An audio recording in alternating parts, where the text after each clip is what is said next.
agreements before this National Assembly. How will the ministry ensure that this project does not become another foreign-driven extraction initiative where Namibia exports raw resources while importing finished technology and employment? What percentage of ownership, technology transfer, and procurement has been reserved for Namibian companies, engineers, and communities? And what enforcement mechanisms exist should this commitment not be honored? Honorable Speaker, I so submit. Yes, please table the questions.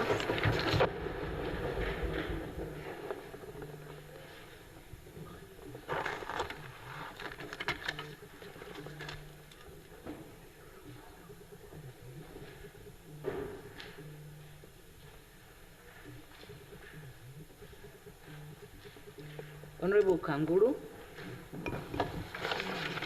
Thank you, Honorable Speaker. I hereby give notice that on Thursday, the 3rd of September 2026, I shall ask Honorable Franz Kapolfi, my counterpart, eventually the following question. Honorable Speaker, honorable members, the welfare and the dignities of veterans should first come forth, be reflected in the qualities support they receive while they are still alive. It is therefore a matter of grave concern that while many veterans reportedly remain unpaid for a pro-social veteran project intended to improve their livelihood, the ministry has issued an invitation for a bid to elect the Topstone for veterans across 14 regions covering the period from August 2026 to March 2029. That is about 3 years. While honoring our departed heroes and heroes is both necessary and commendable, it should not come to the expenses of fulfilling the ministry's primary obligation to safeguard the well-being of the veteran, as stipulated in the Veteran Act. In that regard, I therefore ask the following question. Has the ministry conducted a periodic assessment to determine the living conditions and overall well-being of our veterans?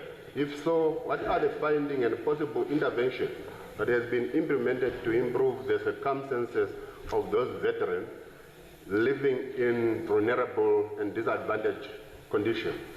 What psychological support programs of intervention are currently in place to assist veterans suffering from post-trauma stress disorders and other mental health conditions that arise or come as a result of trauma experience be it during the struggle or their current situation? How does the ministry justify having sufficient funds to procure Topstone for diseased veterans while simultaneously claiming lack of financial resources to honor approved projects of those veterans? Lastly, what measures has the ministry put in place to ensure that veteran socio-economic benefit and approval project funded are promptly before proceeding with implementation of the said Topstone? I so submit, Honorable Speaker.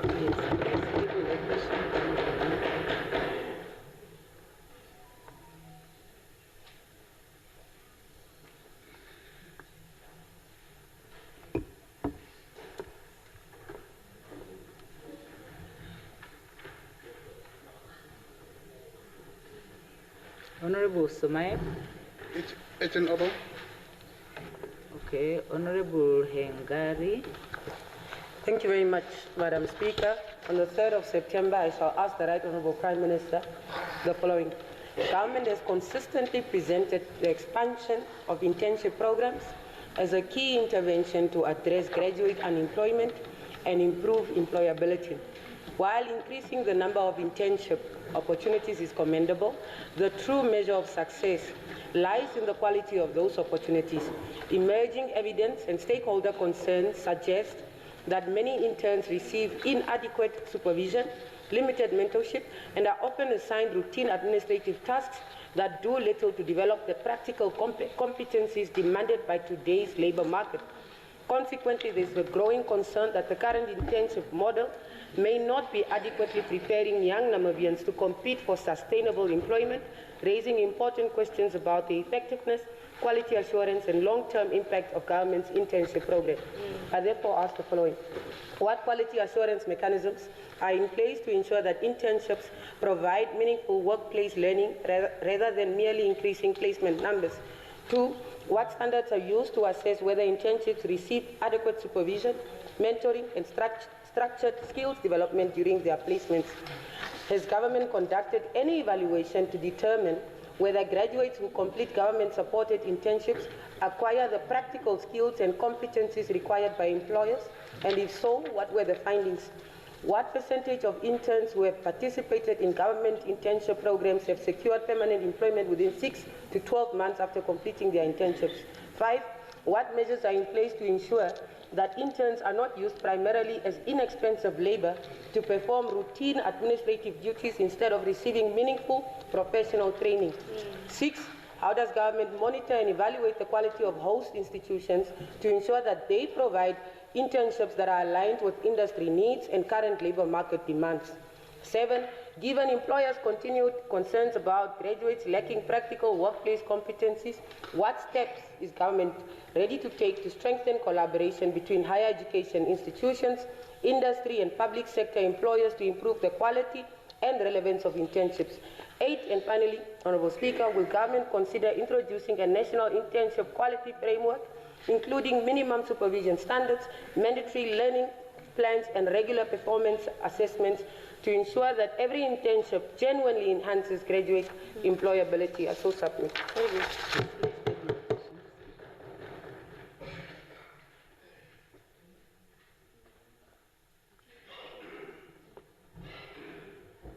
Honorable Hishono. I hereby give notice that on Thursday, the 3rd September 2026, I shall ask the Honorable Minister of Education, Innovation, Youth, Sport, Art and Culture the following. Honorable Speaker, my questions are guided by Article 15, Article 20, and Article 95 of our Constitution, which oblige the state to protect children's health and guarantee education in a safe environment. A school in Otavi was forced closed by parents because it has become unsafe to the learners and the school community. This is not simply a maintenance failure, it is a constitutional failure. That's why I'm asking, what are the interim plans for the affected learners to continue with their education during the closure? What immediate action is the ministry taking to restore a safe and a healthy learning environment at the school? Has the ministry identified other schools with similar health and safety risks? If so, what corrective measures are being taken? Lastly, what measures will the ministry implement to ensure no learner is again exposed to conditions that violate their constitutional right? I so ask, Honorable Speaker. Please table the questions.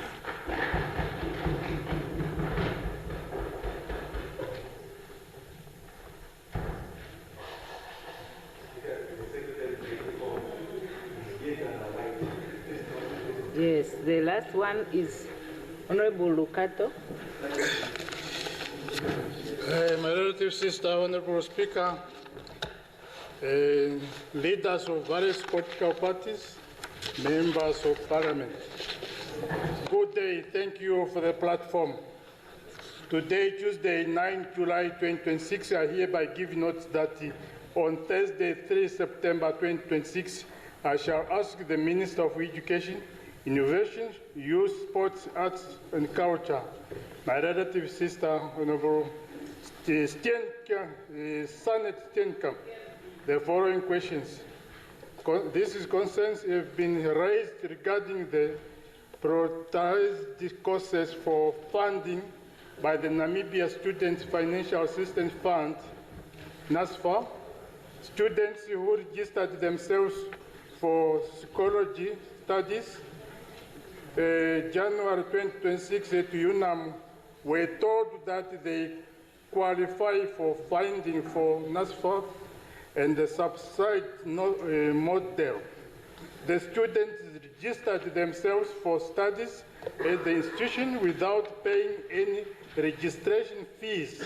However, NASFA rejected their applications for funding, informing the students that they psychology courses is not listed as one of the priority fields of study. Honorable Speaker, Honorable Minister, the first question, why was psychology removed from the list of prioritized courses for funding while listing the social work course as one of the priority courses, even when both are in demand? The last question, the sub-site contract signed by the students have enabled NASFAF to receive huge amounts. So I so submit, Honorable Speaker. Please table the questions.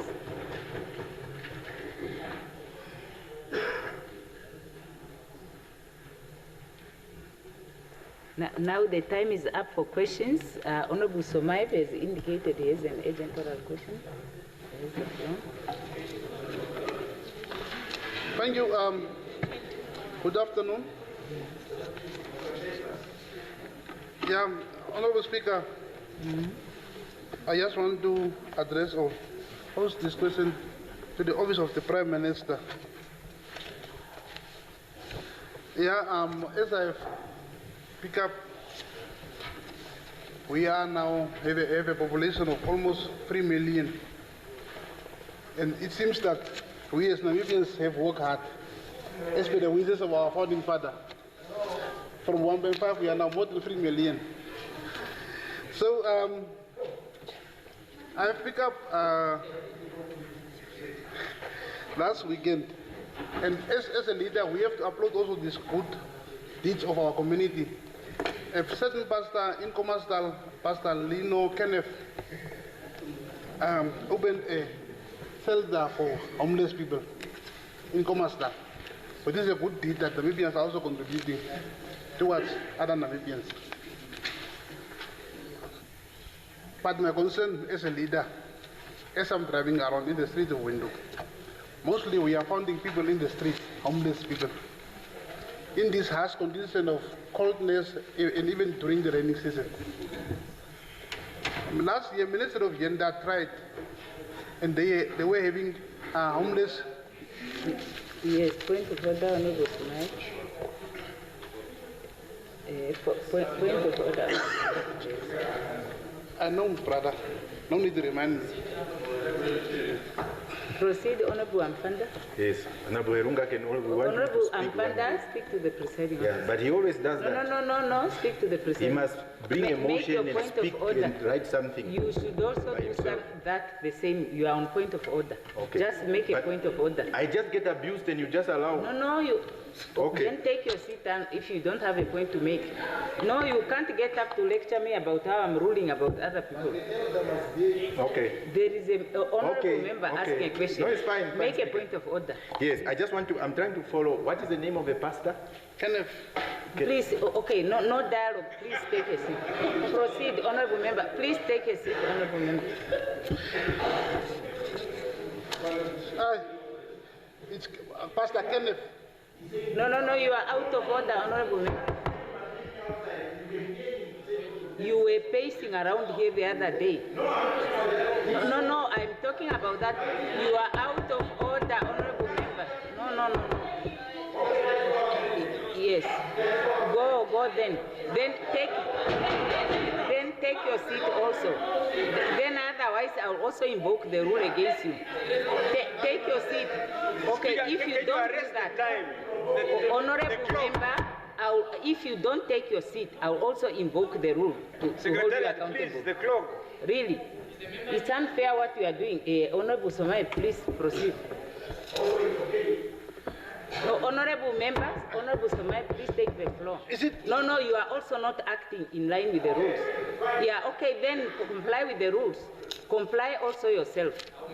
Yeah, honorable member, please proceed. Yeah. Can I proceed, Speaker? Yeah, Honorable Prime Minister. Last year, Minister of Gender tried a youth camp of street homeless people in, I think they were having a camp in Swago, which was a good intervention. But I want to know from us as leaders, what remedy or what interventions can we have for these homeless people? Because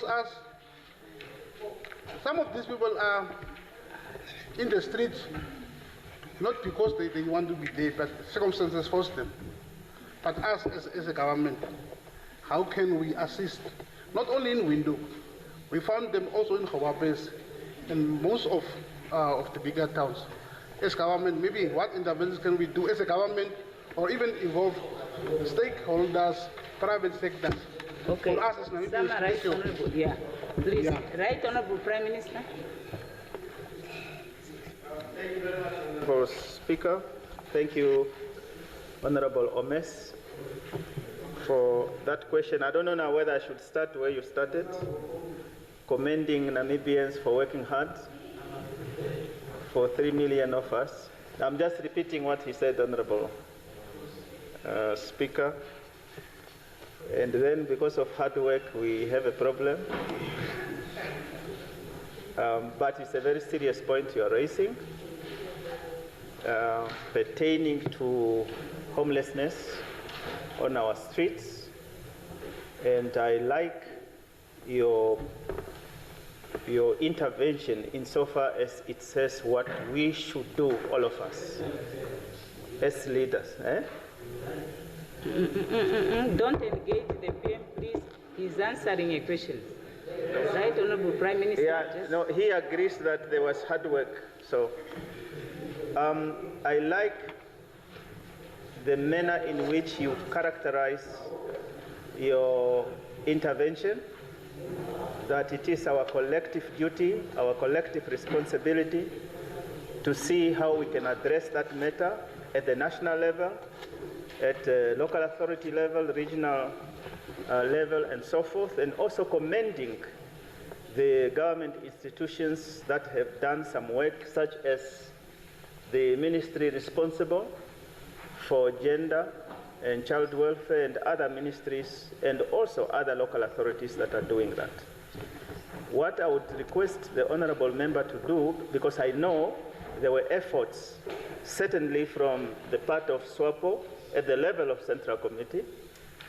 A few years ago, a committee was set up to look, one, at the homelessness at the city of Windhoek's place. It has a difficult name. Groups something there. Yeah, Diane.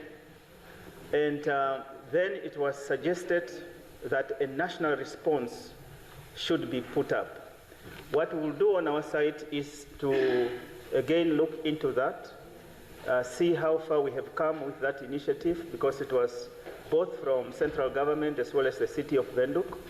We will go and reactivate that process, but also we'll work with yourself insofar as if you have some specific practical inputs to make on how we can deal with it from the level of the local authorities. And it is to really say that, as you rightly indicated, some of these our people are forced in certain circumstances that are beyond their control, and therefore it requires that all of us work together, this side and that side, and bring commonality of looking out for the interest of all our people. Because poverty does not discriminate, poverty is apolitical, humanity is apolitical. So, extend some, we can do that, Honorable Speaker. Thank you. Honorable Kandarodu. Thank you, Speaker. Mine goes to the Prime Minister again. This is the question that I asked last year, this year during the debate, the appropriation bill, the issue of the 2024-5 drought subsidy. There are farmers that are crying on my neck almost on daily basis about when are they going to get their subsidy. We are about to enter into another drought again, and government haven't paid the previous one. The last time you explained what was the issue, maybe this time around you will generate another excuse again. No, and tell the farmers. That one now is. Okay, it's wrong. Please, yeah, okay. Now can the right honorable Maybe you can elaborate and inform the farmers what must they do, when should they expect their payment, what is holding the government back, because they haven't been briefed. As one farmer is paid, another one is not paid, but both of them they submitted on the same date, same auction. So please inform the farmers. Yes, thank you. Now, Right Honorable Prime Minister, before you rise, I just want to advise the members, please, you are not allowed to bring in containers other than, yeah, you can have this water here, but please don't bring in carriers of things to consume. I don't want to mention a name because I'm not assuming it in sense. Okay, Honorable Prime Minister, please proceed. Honorable Prime Minister, please proceed. Thank you very much. Thank you very much, Comrade Speaker and Comrade Honorable Member there. Thank you for your question, and I also want to acknowledge that we have had bilateral conversations on this matter, as it should, so that we don't always have to wait for this platform. Just as we have said to you, Honorable Member, at least we have now been able to quantify precisely the total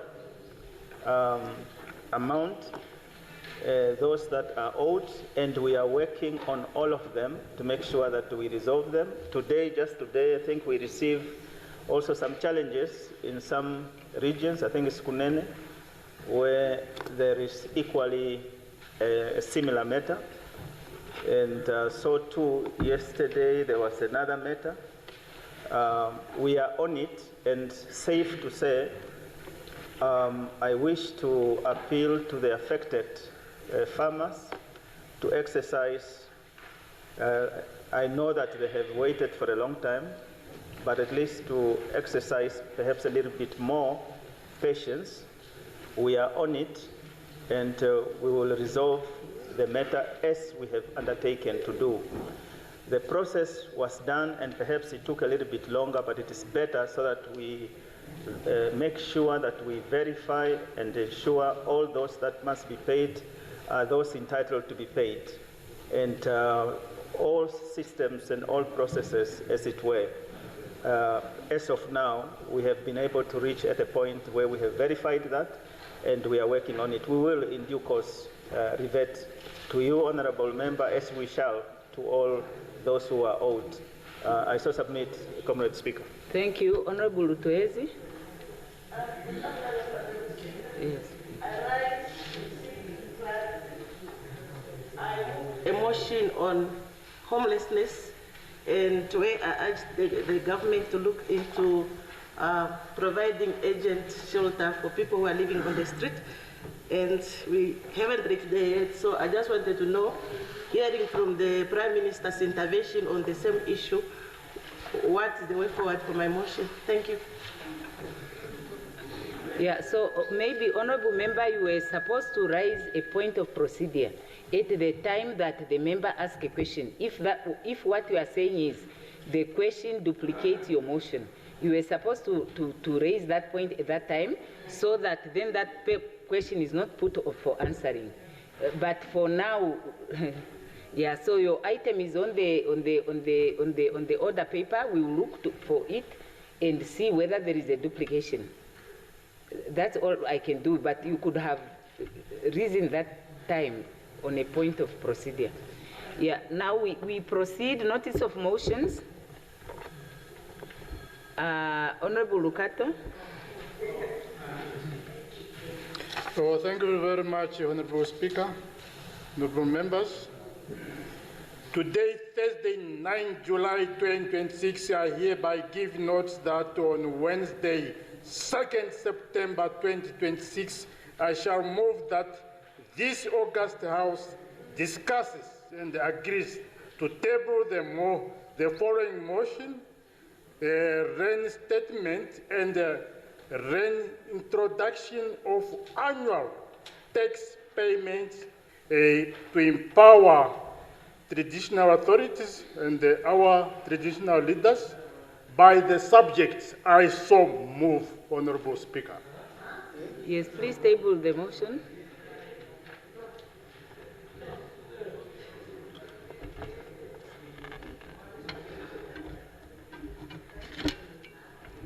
Yes, Honorable Mhifikwa.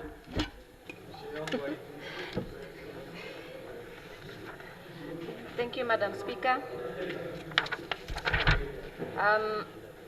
I hereby give notice that on the 2nd of September 2026, I shall move that this House debates and calls for a review of the Ministry of Education's recruitment and promotion criteria, since the current ones were established without an equitable transitional framework, thereby excluding those who acquired qualifications with misaligned subject combination previously accredited by the NQA, leaving young, graduate, unemployed. Yes, there is a point of order, Honorable Member.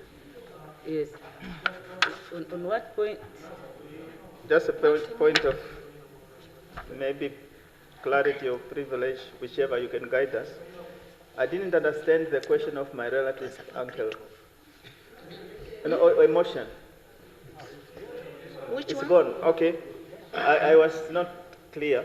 Okay, I will look at the motion. Okay. The motion that was tabled, you will get a copy if it is for the OPM to deal with. But I will look at it and see whether there is anything that is a concern on the part of compliance. Otherwise, OPM will get a copy if it is the office. I was just not sure whether we must pay traditional leaders or traditional leaders must pay us. No, let's just wait for that to come. Yes, Honorable Mhifikwa can proceed. Yes. Thank you, Madam Speaker. Honorable Minister, that was a disturbance to my motion.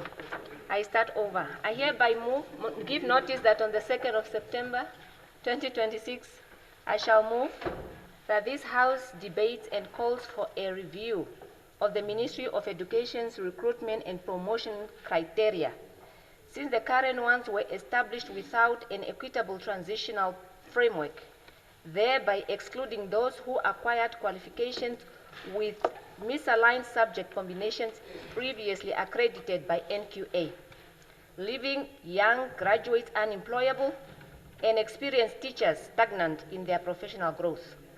I recommend that this motion be referred to the relevant committee for further exploration and recommendations. I so move. Yes, please table the motion.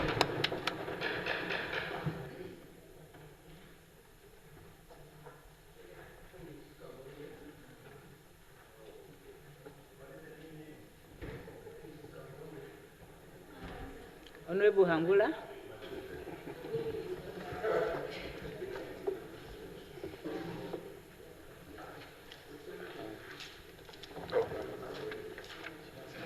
No calling of name, huh? Should I? She didn't call.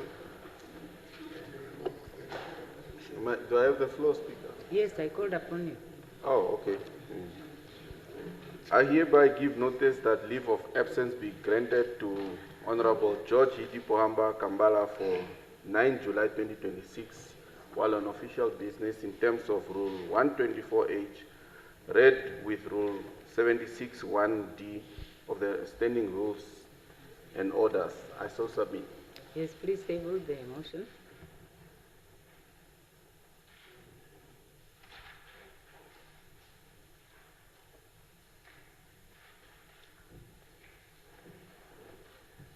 Honorable Kalangula.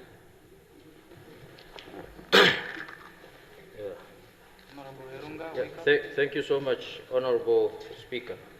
Honorable Speaker, honorable members, for decades TransNamib was responsible for all rail maintenance, minor and major, across our country.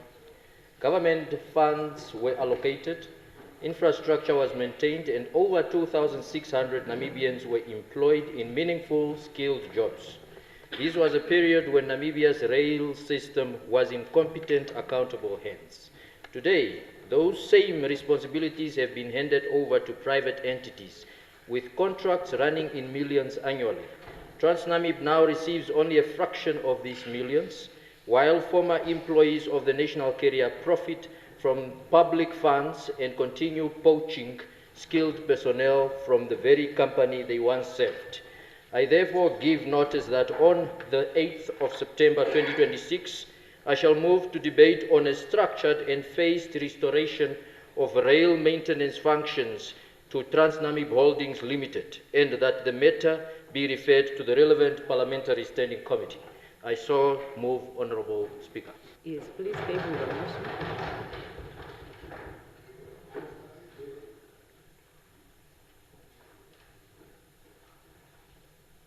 Yes, Honourable Hishono. Thank you once again, Honorable Speaker. I give notice that on the 3rd of September 2026, I shall move as follows. I stand under the guidance of Article 20, Sub-Article 1 and Sub-Article 2 of the Constitution of the Republic of Namibia, read together with the government's free primary and secondary education policy. I move that this House discuss and resolve to call for a comprehensive audit of the implementation of free primary and secondary education policy to identify and address the gaps that continue to place financial burdens on parents and guardians. I so move, Honourable Speaker. Yes, please table the motion.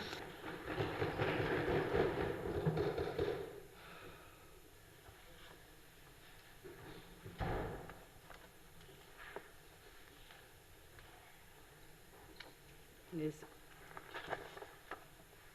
Honourable Klute. Honourable Speaker, I give notice that on Thursday, the 3rd of September 2026, I shall move that this Assembly notes the successful implementation of integrated cultural and artistic programs in neighbouring SADC states, which have served as powerful instruments for fostering national unity and social cohesion across diverse ethnic and regional groups, and that it calls upon the government to establish a National Cultural Integration Directorate under the Ministry of Education, and further moves that this directorate be mandated to implement an annual One Namibia cultural course and arts festival in every region, designed to integrate learners, youth and communities into a shared celebration of our collective heritage, and that this motion be referred to the relevant standing committee for the development of a national social cohesion framework within the next 6 months. I so move. Please table the motion.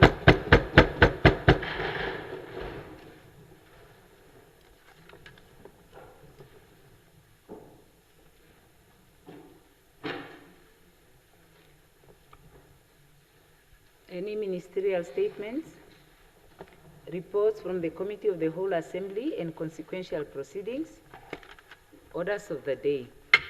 The first notice of a motion is the one by the Right Honourable Prime Minister. Does the Right Honourable Prime Minister move the motion? Oh, yeah, today is Thursday. Yes. So what is surprising now? That is causing the member to act surprised. She was checking if the House is... So today being a Thursday, the questions take precedence. And the first question is the one by Honorable Ihemba to the Minister of Home Affairs. Question number 143. Does Honorable Ihemba put the question?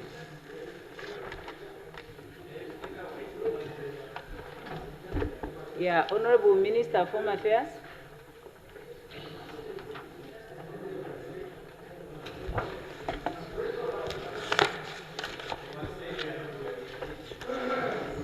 Thank you, Honorable Speaker. Where were you yesterday? Honorable members. You. Where did you go when you walked Question out? 143. Yes. So if you can walk out, others can be away. Honorable Minister. On the 12th of February 2026. And the response is as follows. Number one, on the timeline and events leading to the deterioration in service between June and July 2025. And the question is on the biometric system that issues the certificates of clearance of conduct by the Namibian police. So the response is to say that the certificate of conduct service is underpinned by the National Police Force Automatic Biometric Information System, which has been operational since 2014. During June and July 2025, the NAMPOL ICT technical team undertook a necessary software upgrade. In the course of that upgrade, the system experienced a collapse linked to the aging legacy software environment. The technical team worked continuously to stabilize and restore the service so that the issuing process could resume. Going forward, the ministry is implementing a broader revamp of the system to ensure stability, modernization, and improved turnaround times. An agreement for the software upgrade has been concluded with the relevant supplier, and the government has availed funding that is earmarked for software upgrading. And NAMPOL has further advised that additional funds is required to enable software hardware upgrading. On the socio-economic impact, particularly on the unemployed youth. Yes, Honorable Speaker, the Ministry fully appreciates that certificates of conduct are not discretionary documents for many citizens, but practical prerequisite for employment. They are also required for training opportunities, for internships, for bursaries, and other forms of socio-economic participation. Any disruption, therefore, has direct consequences for livelihoods, especially for the unemployed youth and first-time job seekers. For this reason, the restoration and standardization of the system has been treated as a priority, and the modernization program outlined above is specifically intended to prevent recurrence and improve the predictability and turnaround times in the issuing of such certificates. And the last question on the fees and concern regarding repeat payments and expiry. Honorable Speaker, the fee for the issuance of a certificate of conduct is 100 Namibian dollars and not 150 as alleged. As with other government fees, the applicable charge is approved and gazetted in accordance with the relevant processes of gazetting all the fees in government. On the matter of the validity period, the Ministry notes the concern raised by the Honourable Member, Honourable Ihemba, regarding the burden on applicants who must be reapply when the document expires. The validity period is generally intended to ensure that information relied upon for sensitive decision remains current. That said, the Ministry takes affordability and access concerns seriously. And if we may note, in the past, it used to be 6 months, and we have then improved to at least for the certificate to be valid for 12 months, which is a year. We are then continuing to engage with the relevant stakeholders to consider whether there is a need for any administrative improvements and whether they are feasible without compromising the integrity and the purpose of why the certificate can be issued. And we will also look into the vulnerable groups and unemployed youth if there is any improvement and relief that we can bring on that regard. And today, as I respond, I also want to appreciate a community member who have extended an appreciation to our officer at the Ondangwa police station, where the certificate of conduct conduct was issued on the record time while the citizen await. And that such a citizen have put that on the record, and it's circulating on social media. We really want to acknowledge where credit is due, it should be given. And I so submit. Thank you. Yes, the next question is by Honorable Lucato to the Minister of Urban and Rural Development. Honorable Lucato, do you put the question? I pose question, Honorable Speaker. Okay, Honorable Minister or Deputy Minister, are you delegated? Question 146.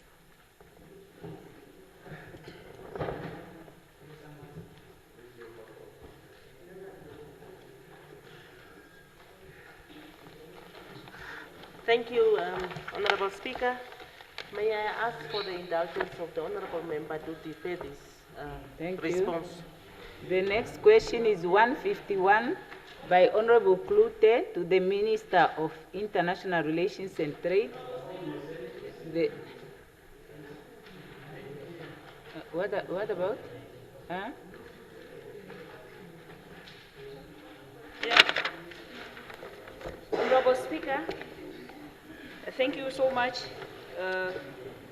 Honorable Sankwasa is forever not in this parliament, especially on Thursdays. Yes. Tell me a day on Thursday where Honorable Sankwasa was here. Honorable Member, Honorable Speaker, a ruling was made on the issue. You cannot get up to argue. Honorable the Speaker, matter was deferred already. The Honorable James Sankwasa questions. You are now out of Ever order, since Honorable day one, Member. we have not No, a decision was taken. Honorable, take your seat. Take your seat, Honorable Member. Take your seat, Honorable Member. You are out of order. You are out of order, Honorable Member. You can't, after a ruling is made, get up to complain about. Just take your seat, Honorable Member. Yeah. Yeah. Now the next question was by Honorable Klute. Honorable Klute put the question. Does the minister, is the deputy minister, you say it's deferred. Deputy Minister, are you delegated?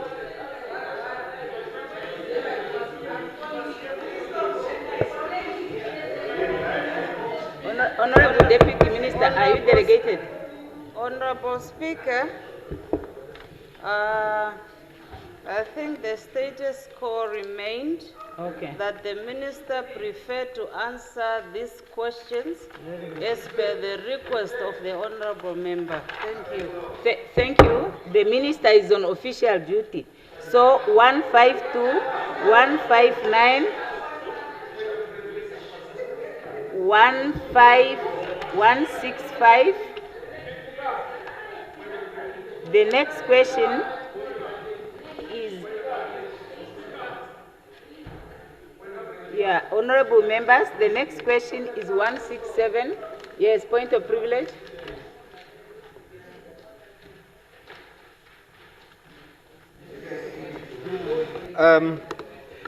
Thank you, Honorable Speaker. I would basically just want us to put it on record that this is not, the reason for this is not because of the opposition. And I think it's the ideal day to mention it now, to put it on record today, which is Thursday. Yes. Thank you.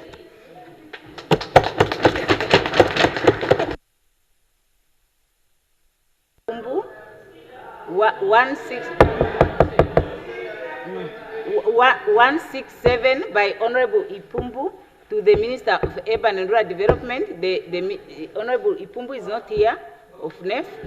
Yeah. On what point? Honorable, let's not. I have been called upon by the Speaker to respond. Okay. Honorable Shimi is not around. Yeah, he has not put the question.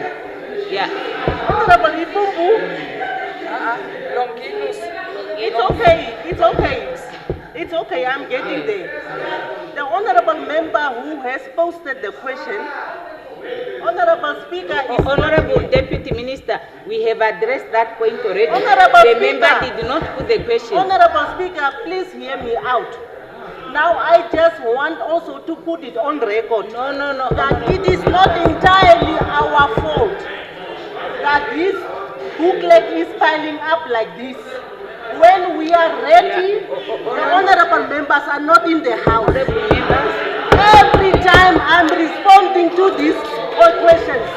So it cannot be generalized that we are the cause of this question paper piling up like this. Thank you so much. Honorable members, the next question is by Honorable Mouton, question 178 to the Minister of ICT. The Minister is not here. So the next question is by Honorable Klute to Minister of MIRT. She is not here. Next question is 184 by Honorable Ricardo Roderick to Minister of Environment and Tourism. Honorable Ricardo, do you put the question? I put the question. Yeah, Honorable Minister of Environment. Have it. We need to answer this. It's piling up. No. Honorable Minister has the floor. Honorable Speaker, honorable members, thank you for the opportunity to address these questions. And before I answer the question posed by Honorable Likando, I would like to request your permission to first give a background on protected plants, including lithops. Lithops are succulent plants endemic to Namibia and one of the groups of interest for illegal plant poaching syndicates. Namibia is renowned for its rich diversity of endemic succulent plants, which unfortunately makes it a target for plant poaching. While Namibia welcomes the interest of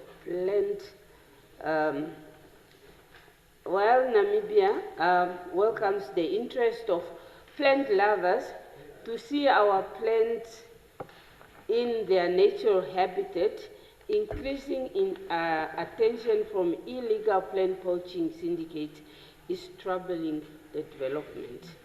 Most of our unique succulent occurs in remote areas and are vulnerable to cross-border smuggling and difficult to patrol. Plant poaching in Namibia used to be restricted to but since 2021, we have recorded a sharp increase in plant poaching activities due to increased trading in rare plants ascribed to global trends in online trade of succulent for ornamental purposes. With that being said, Honorable Speaker, allow me to respond in brief to specific questions raised by Honorable Likando. The first question, you have to indulge me, these are 6 questions. Are there any plans to amend the ordinance to allow local community to equally cultivate, propagate and benefit economically from lithops while ensuring sustainable use?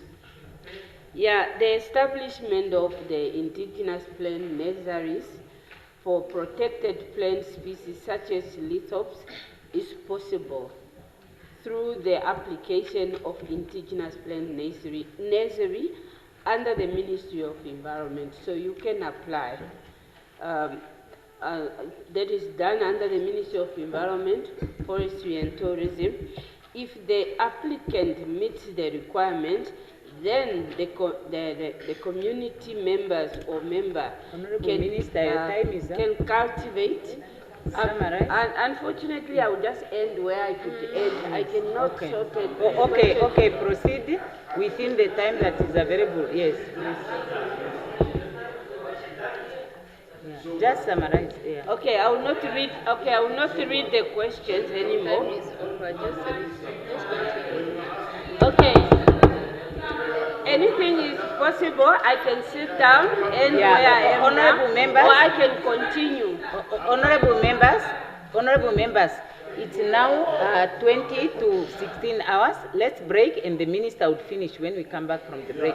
But please, honorable ministers and honorable members, summarize your questions and summarize the answers. No, we must start okay, from so that we side. rest. Okay. Then we'll also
Okay, let's take our seats.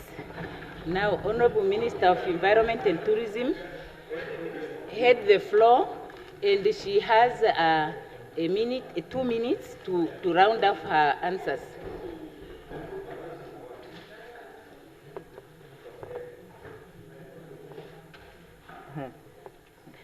The question is put already. She had started answering already.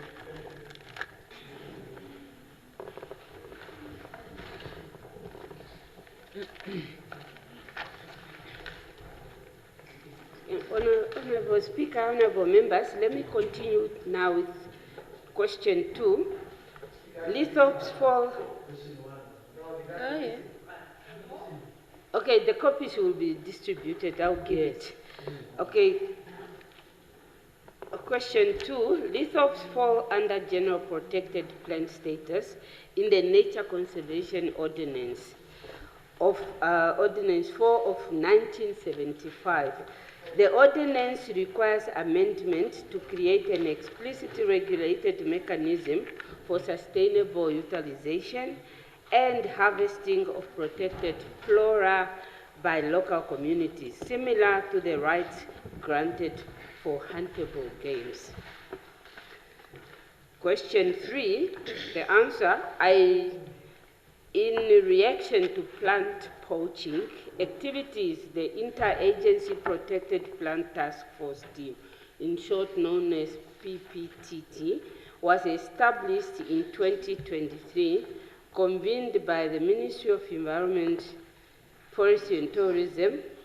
The PPTT consists of members from MEFT, Forestry National Botanic Research Institution, as well as the Intelligence Investigation Unit in the Directorate of Wildlife and National Park, the Protected Resources Division of the Namibian Police and the Namibian Police, and also the Namibian Revenue Agency, in short NAMRA. The PPTT gets technical support from other agencies such as also the United States Forestry Service International Programs, the Blue Rhino Task Team, through Royka Trust, the Namibian Nature Foundation, the U.S. Department of State Bureau of International Narcotics and Law Enforcement Affairs in the U.S. Fishing and Wildlife Services. The awareness creation and training of officials, these are some of the supports that the staff get. The law enforcement training, awareness on material were developed and visible at all ports of entry, and the Intelligence Investigation Unit of the Directorate of Wildlife and National Parks are actively monitoring illegal trade of these lithops. Question 4, Intelligence Investigation Unit of the Directorate of the Wildlife and National Park are actively monitoring and capturing illegal activities and producing reports. In 2021, there were 2 cases, 2022, 12 cases, 2023, 17 cases, 2024, 7 cases, 2025, 2 cases of illegal plant poaching were recorded. Question 5, since the establishment of the Protected Plant Task Team, enforcement and interceptions have improved. However, resources are still limited to effectively respond to plant poaching incidents. More awareness, especially for landowners and communities, are required to report incidents to the authority. The last question, I believe you are reading the questions. Yes, the ministry can commit and has already collaborated with numerous research institutions, botanic gardens, and NGOs in order to attain sustainable flora management. The MEFT is a member of the Botanic Garden Conservation International, a global network of botanical gardens which is actively engaged in the monitoring of illegal activities and trade, as well as working groups of the international unions for conservation of nature. As I conclude, I wish to urge all stakeholders to work together in preventing illegal harvesting, because even sometimes ourselves, we also don't want to follow the laws and also just apply as local people. Or illegal harvesting and trafficking of this endemic and protected plant species, including lithops, which is this question is based on, which the Honorable has also highlighted in his question. Our law enforcement agencies are working hard to protect our plants, and I would like to warn that anyone who will be found harvesting or in possession of protected plants without requisite permits will be harshly dealt with in accordance with the law. I so submit. Yes, thank you. The next question is 187. Yeah, it's a discretion of the presiding officer. I extended the time for the minister. Now we proceed to the next one. Honorable Tuhezi, 187, do you put the question?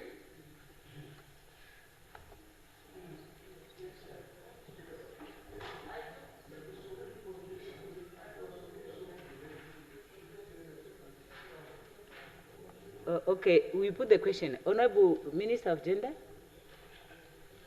I was being distracted by a member here. Thank you, Honorable Speaker, Honorable Members. I rise to respond to the questions that were posed by Honorable Tuhezi last year in September. Question 1, that refers to how many children are living on the streets and where these children are sleeping at night. Honorable Speaker, Honorable Members, it's important to note that there are different groups of children currently living and working on the streets in Namibia. These groups include Namibian children living and working on the streets, Namibian children accompanied by their parents, guardian, who are living and working on the street. The other group category refers to non-Namibian children who are accompanied by their parents, caregivers, relatives living and working on the streets. Now, the ministry, through the regional social workers, has profiled the children living and working on the streets. The profile has indicated that not all regions so far has a high number of children living on the streets. However, there were about 373 children living and working on the streets in 2023 as per the study that was conducted and the profiling of the children on the street, with Commerce region recording the highest number of the children on the streets. Now, we have the after-school center in Vryheidskloof, that's in Windhoek, that has reintegrated 280 of this number of 373 children back into schools, and the Hardap region has removed and integrated a further 107 children from the streets and back into the schools. It's important, Honorable Speaker, Honorable Members, to note that street-connected children do not exclusively live on the streets as they move between homes and the streets. Hence, it is a challenge to obtain an accurate number of children who are on the streets.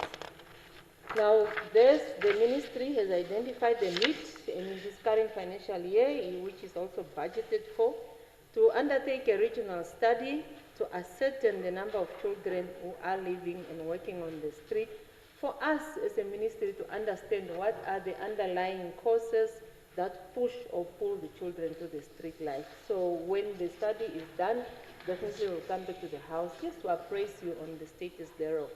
I move over to question 2. What are the urgent measures that the ministry is taking to remove the children from the street, to ensure that they are placed in shelter? Honorable members, I wish to respond to this question that according to the Child Care and Protection Act, Act number 3 of 2015, the definition of a child in Namibia is from 0 to 18 years. Based on this act, the ministry is mandated then to provide care for children up to 18 years, including those who are found living and working on the street. The aforementioned act, that is the Child Care and Protection Act, further provides for social workers to regard children who are unaccompanied and without any adult supervision and care as children in need of protective services. Now, based on this, the minor will be removed from the street and placed in a shelter to assess whether the child will be returned, reintegrated into the family, or placed in an alternative care, for example, the children's home, foster care, or kinship care, as per the provision of the act that I've just alluded to. The ministry further provides services to children and working or living on the street and other categories of vulnerable children through the after-school care program that I mentioned. I wish to share with the members that in March 2026, the ministry, in collaboration with the MAISAC and the National Youth Service, implemented a 5-week pilot project for the children living and working on the street as part of our action plan to address this phenomenon. Now, this project ran between February and March, and it targeted children from Omaheke, Hardap, Otuzunjupa, Komas, and Orongo region. The pilot program took place at the facility of Hentis Bay National Youth Service. Now, the aim of the pilot was to initiate change for children, where we had around 81 children in this program. 63 of these 81 children were male, while the rest of the number 18 were females. Now, after we graduated the children, after the 5-week pilot program, Cabinet approved that the ministry, in collaboration with MAISAC and National Youth Service, continue to reintegrate the children back into school, and those who were found to be above 18 will then be considered into the vocational training and also the National Youth Service training that's offered at Rietfontein. These are some of the collaborative measures that, together with other OMAs, we are ensuring that we remove the children who are on the street, and also we rehabilitate the children. Moving over to question 3, that speaks to what steps are in place to protect these children from abuse, trafficking in persons, and so on. I wish, in addition to what I've just indicated, to share that we do involve the city of Windhoek, Namibian police, to round up streets in the children who are in the streets and to place them in interim shelters while the social workers conduct home assessments and also integrate the children into schools and families. The shelters offer temporary overnight accommodation for children between 6 to 18 years who are found on the streets, not only just to provide the accommodation, but we go further to provide counseling, family tracing, and to engage in other activities at the after-school center until the reintegration into family, schools, and community is concluded. Honorable members, I wish to then conclude, since my time is up, with the last question, that the request on the status of the children currently accommodated in the facilities at Katutura and so on, Katutura Multiple Resource Center. This question has been answered in the 3 questions that I just indicated, the interventions that the ministry has put in place to address the children who are found to be in need of protective services. Thank you very much, Honorable Speaker. Yes, thank you. The time is up now, honorable members. We are trying to make inroads into the questions. The next is by Honorable Ihemba 188, posed to the Minister of Immigration. The Minister is not here? Yes, but she's not here. Maybe we wait for her to come. According to the rules, if a Minister is not here to answer the question, the Speaker may come back to that question when the Minister is here, if there is time. So unfortunately, we can't do anything now. Yeah, but the rules say after we have gone through, yeah. But I note, Honorable Member, let's see. The next one is by Honorable Lucato, it's 191, to the same Minister of Immigration, she's not here.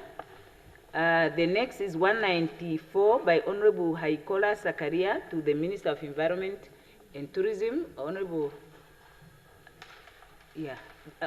Haikola Sakaria, do you put the question? Yes, Honorable Speaker, I so put. Okay. The Minister of Environment.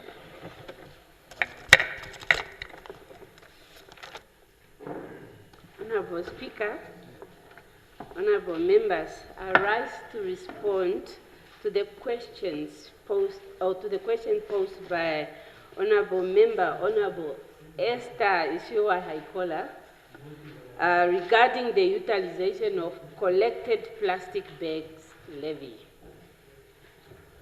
Honorable Speaker, allow me to go straight to the question and answer without explaining anything.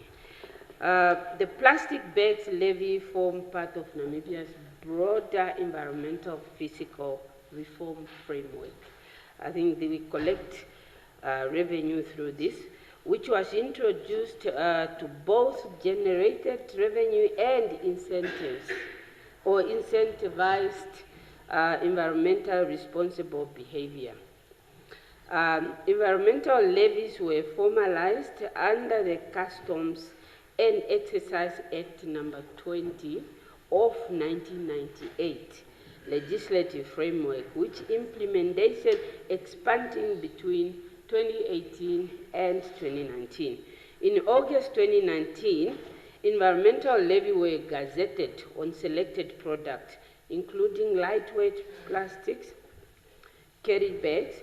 As part of the suite of environmental taxes, these levies are collected centrally by NAMRA and are intended to support environmental protection, waste management, and broader green investment initiatives. Revenue generated based on available financial data, the revenue generated from plastics or carry bags, in another word, is presented in the table. I don't know now if I should read the figures. This document will be shared, but I will just give you the total figures for the last 5 years, for the 5 years reported here. The total figure is 249 million for the 5 years, 750,858.91 cents. That is the figure I got over the period under review, which is the 5 years. These figures demonstrate a relatively stable and consistent revenue stream with some fluctuation influenced by consumption patterns, economic condition, and policy enforcement. The levy utilization average approximately 12% of EIF annual budget and is directed towards waste management and recycling initiatives. Below is another table of the past 4 years, from 2023 to 2024, and I don't know if I should read this. Because of time, I will skip that. You will read it to yourself, those figures, when you get the document. And this, I just need to highlight that these allocations support the range of interventions, including development and improvement of waste management, as I have indicated, the infrastructure thereof, recycling and waste minimization programs, environmental remediation and rehabilitation activities, awareness and behavior change initiatives related to waste reduction, and in addition, is also a significant portion of this levy is also allocated to the green impact facilities, in short, GIF, which is managed by 2 fund managers on behalf of the Environmental Investment Fund. Over the past 4 years, a total of 135 million has been invested in a range of private sector initiatives, including recycling, renewable energy, sustainable agriculture, and other green economic activities. In conclusion, honorable speakers and honorable members, the Ministry, in collaboration with the Environmental Investment Fund of Namibia, remains committed to operate within its broader mandate of supporting environmental protection, climate resilience, and sustainable development, ensuring that waste management funding contributes meaningfully to these overarching goals. I so submit. Yes, thank you. The next question is by Honorable Ricardo Roderick, again, to the Minister of Environment and Tourism, 198. Honorable Ricardo, do you put the question? Yeah, Minister of Environment. I put the question, Honorable Speaker. Yes, it's put. I have called upon the Minister of Environment and Tourism.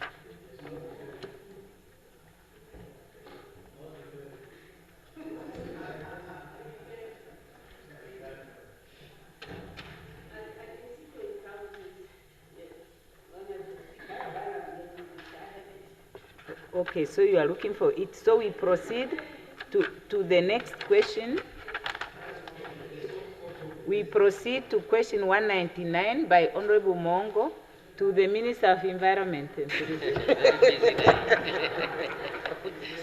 Madam Speaker, Yes. I put the question to the Honorable Minister. Yes. Honorable Minister, today is your day. In the ministry, I seek your intelligence to debate that one. Okay, Honorable Minister.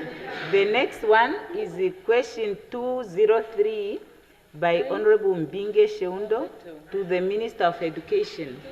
Honorable Mbinge, does someone put the question on our behalf? Okay, Minister of Education or Deputy, is anyone delegated? 203. Honorable Speaker, thank you very much. I'm not delegated Okay, to answer this one. so this is deferred. The next question is 205 by Honorable Kumbwa to the Minister of ICT. The Minister is not here. The next is 206 by Honorable Kumbwa to the Minister of Works and Transport. He also not here. The next is 207 by Honorable Nashinge to the Minister responsible for immigration. She's not here.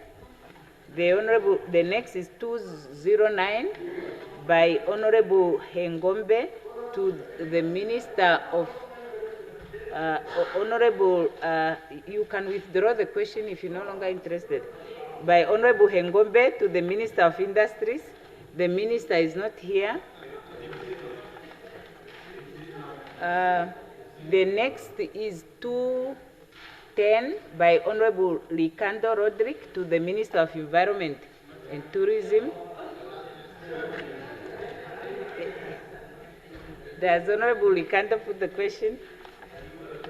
210. I put the Honorable question, Minister, are you able to answer that one?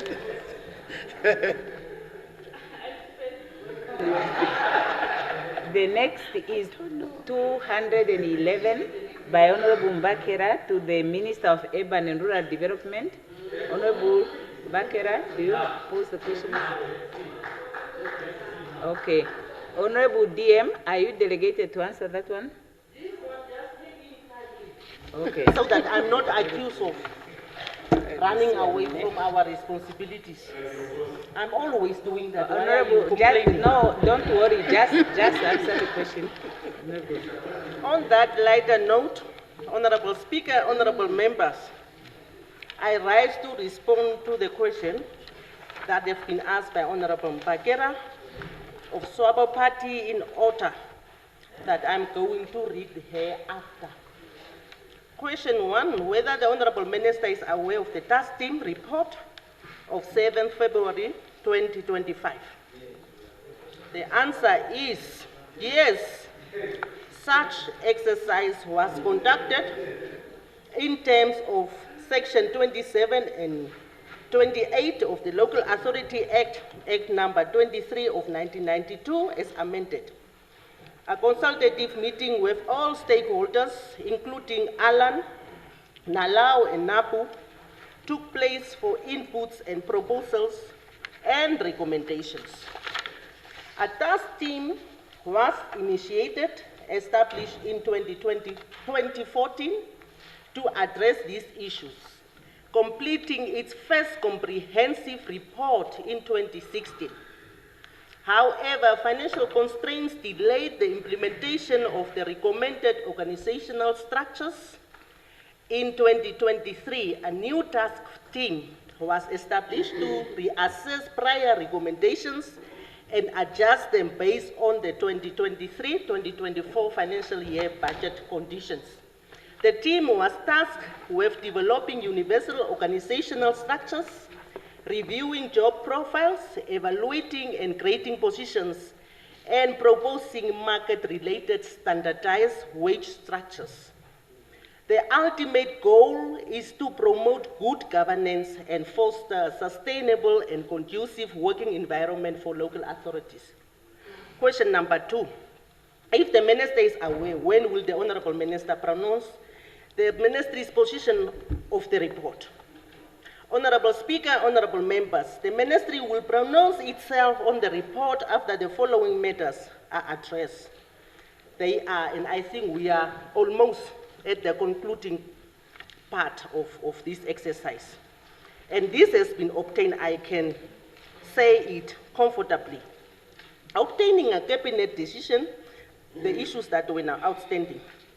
Obtaining a cabinet decision on proposals, including approval of or revision of the organizational and wage structures. Assessment of affordability and sustainability for local authorities with options to downgrade certain municipalities that are unable to support the proposed salaries. Implementation of standardized organizational and salary structures upon approval. Continued engagement and consultation with stakeholders to ensure smooth transition and adherence of new frameworks, of which, speaking under correction, that circular had went out, or one circular has went out, whereby those local authorities that were considered with the upgrading of these wage structures are due to be implemented. The circular went out after the consideration of those outstanding items that were considered and reviewed. I so submit, Honorable Speaker. Very good. The next question is 212 by Honorable Lucato to the Minister of Urban and Rural Development. Does Honorable Lucato put the question? I pose question, Honorable Speaker. Yeah, is the Deputy Minister delegated to?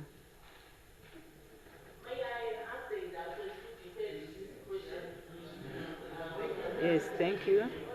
The next is question 213 by Honorable Ihemba to the Minister of Home Affairs, Immigration, Safety and Security. Does Honorable Ihemba put the question?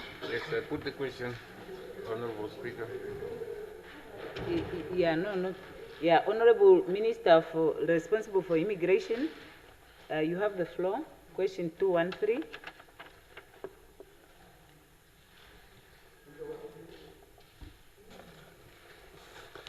Can I ask the indulgence to respond in the future? I don't have the response here for that specific question. Okay, so that this question is deferred. The next is 214 by Honorable Hengari. Yeah, one moment, Honorable Hengari. Yes, what point are you raising on Honorable? Point of privilege. Yes. No, I just wanted to, on my previous question, just wanted to perhaps maybe thank the Honorable Minister, and as a matter of fact, I in fact wanted to plead with her, in fact thank her also for bringing that clarity, and as we all know, Honorable Minister, Honorable Ihemba, I have already indicated that we can go back to the questions that she could not answer because she was not here, but only when we have gone through the questions in terms of the rules. It says that if we go through the questions and there was a minister who was not there, a question that was skipped, then we can go back to that. No, but the question was answered already. Then honorable member, we cannot, you can't refer to it if it was answered already. Okay. Because I was not given the opportunity then, Honorable No. That's a discretion of the presiding officer. Now, Honorable Member, take your seat, please. The discretion is with the presiding officer to grant opportunity for follow-up questions. Here we have a lot of questions, and we want to go through the question papers. So, Honorable Hengari, do you put the question? Thank you very much, Honorable Speaker. With your indulgence, I would like to withdraw this particular question. Okay. It is on the reintegration of NASFA, and as we all know, this question has been overtaken by other events. Thank you. Okay, thank you. So, very good. The minister is not here in any case, so you don't put the question. Next question is 215 by Honorable Nashinge to the minister responsible for immigration. Does Honorable Nashinge put the question? 100%, Honorable Speaker. I do put the question. Yes, Honorable Minister of Home Affairs, would you like to take the floor? May you take the floor?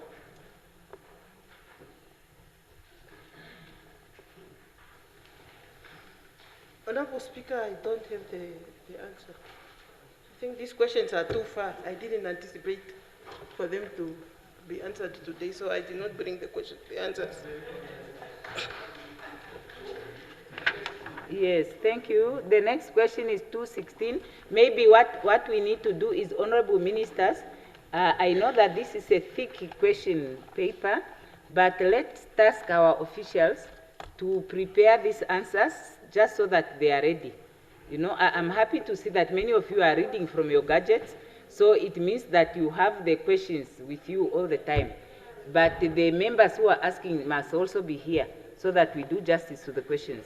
Now the next is 216 by Honorable Mulunga to the Minister for Agriculture. Does Honorable Mulunga put the question? Yes, Honorable Speaker, I put the question. Honorable DM, are you delegated? Okay, please take the floor. Honorable Speaker, Honorable Member, I'm delegated to respond to this question. I rise to offer a context regarding the motion tabled by Honorable Mulunga. The question tabled by Honorable Mulunga on water supply issue in the Kavango East region late last year.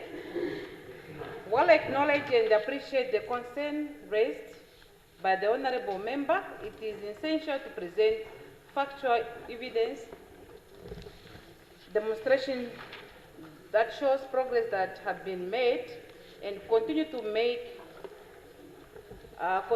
be made while addressing the water issue supply challenges in that region.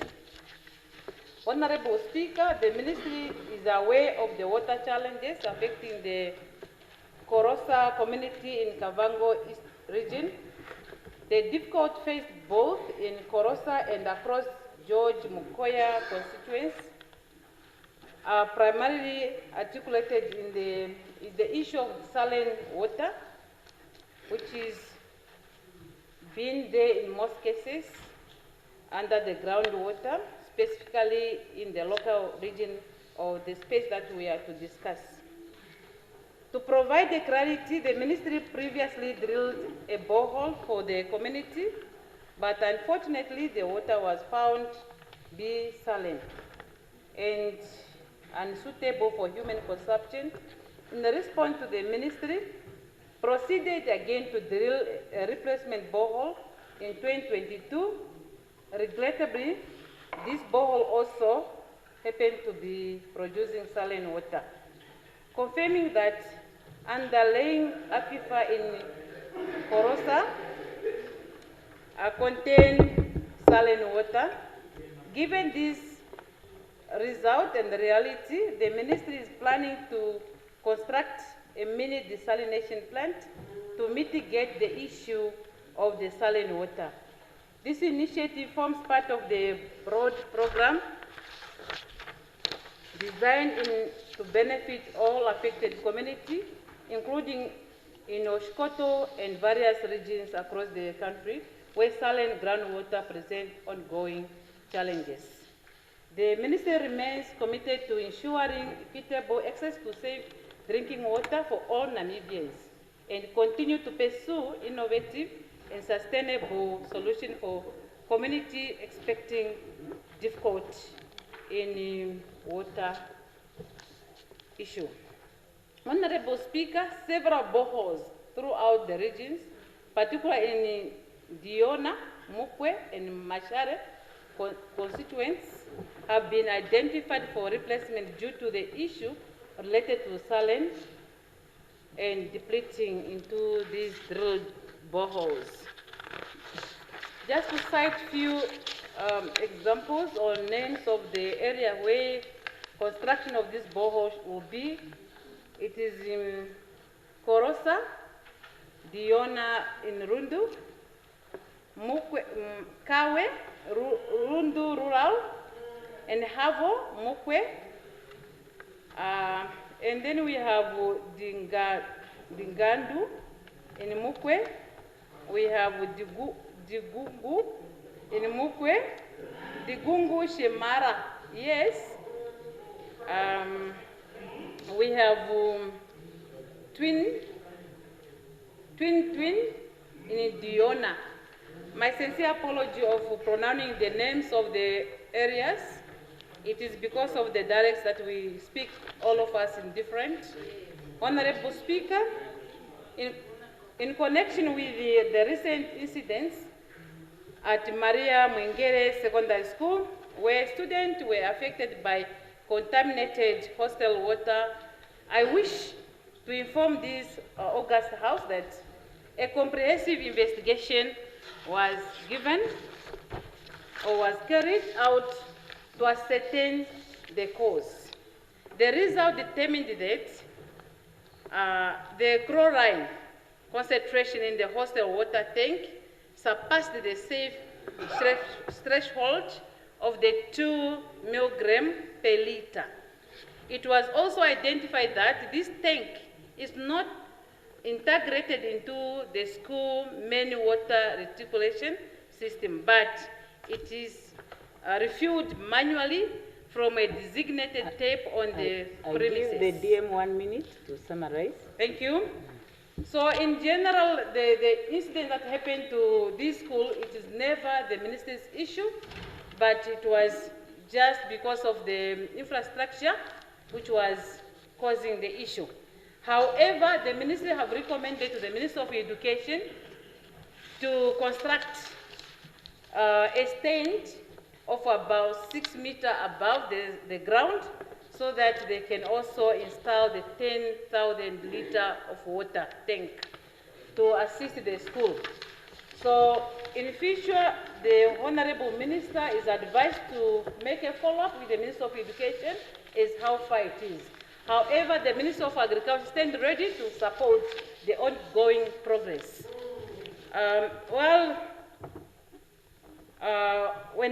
Thank you very much, Honorable Speaker. I think I may rest the questions and answers there. Thank you. However, we are ready to provide the write-up. Thank you. Very good. Very good. No, the Deputy Minister delegated. Now, and the time is over. I gave an extension to her. Next question is 217 by Honorable Lucato to the Minister of Finance. Does Honorable Lucato put the question? I pose question, Honorable Speaker. Yeah, Honorable Minister of Finance. Thank you very much, Honorable Speaker, Honorable Members. Honorable Lucato, your questions are many, but they are speaking to the same thing. But I will try to summarize. Regarding to the first question, I can only say that the only act that we have is the one that obliges all the taxpayers to honor their obligations towards the receiver. There is no law that I know of that entrusts NAMRA to delay refunds. That was question one. Question two,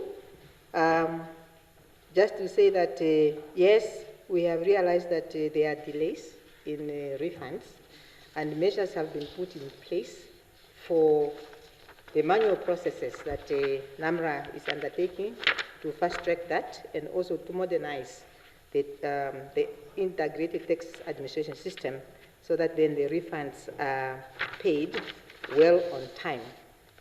Then I move to question 3. Again, just to explain that, yes, administrative bottlenecks are there because it's a manual process, manual verification. And what NAMRA is pleading with all of us as taxpayers is to ensure that we attach all necessary documents that are required when we are filing our tax returns. So that is really what I wanted to say on question 3. And then question 4, again, yes, we acknowledge that the delay in processing refunds for taxpayers have negative impacts in the businesses and in general in the economy if we are not paying taxpayers on time. That is why NAMRA has been instructed, directed to ensure that they improve on the processing of refunds. And that goes to question 5, because question 5 basically, Honorable Rukato is just asking if we have put in place a deadline within which the refunds can be processed and payments be paid to taxpayers. We have discussed that with NAMRA, and they have agreed that from 90 days, now they are going to process the refunds within a period of 60 days. But what is critical to all of us, and I want to make use of this opportunity because I still have some time there, is really to make sure that when we file our tax returns, let us try to really to put all the documents that are necessary or that are needed, and also to follow up with NAMRA to make sure that when they are going to do then the assessment, all the documents that are required have been submitted by all of us. I shall submit. Yes, thank you. The next question is 218 by Honorable Kandorodu to the Minister of Finance. Continue. Yes. Question is put to Minister of Finance. Thank you so much. Now, this question of Honorable Kandorodu is now taken by events. I also tried to answer to it. I think it was question 213, if I can remember. But I still want to respond to it just briefly, because he put his energy to compile these questions. The question was talking to the issue of alleged funds that were with NAMPOST some years back. And all the questions were then talking to why is that money still being held by NAMPOST, and why ACC has not gone into investigating that case, and when are we going then to get that money back? I think that is the essence of all the questions. And because I had respected the time that Honorable Kandorodu put into these questions, I brought the proof of payment with the amount that NAMPOST paid, and it's 93,548,563 Namibian dollars, 71 cents. So all is done. You were saying the money was used for political campaigns. No. It is now with the receiver. I mean, with the treasury and central account. Thank you so much. I will share. I'll share. Thank you so much. Yes, thank you. The next question is 219 by Honorable Kandorodu to the Minister of Education. Honorable Kandorodu, do you put the question? Yes, Honorable Deputy Minister, are you delegated? Thank you very much, Honorable Speaker. This question is rather specific to the Minister. If I quickly quote question 1, Honorable Minister, you are aware of the school since you were the ED, etc., and for that reason, I asked to defer the question to Minister. Okay, thank you. The next question is 2020 by Honorable Lutuhezi to the Minister of Gender.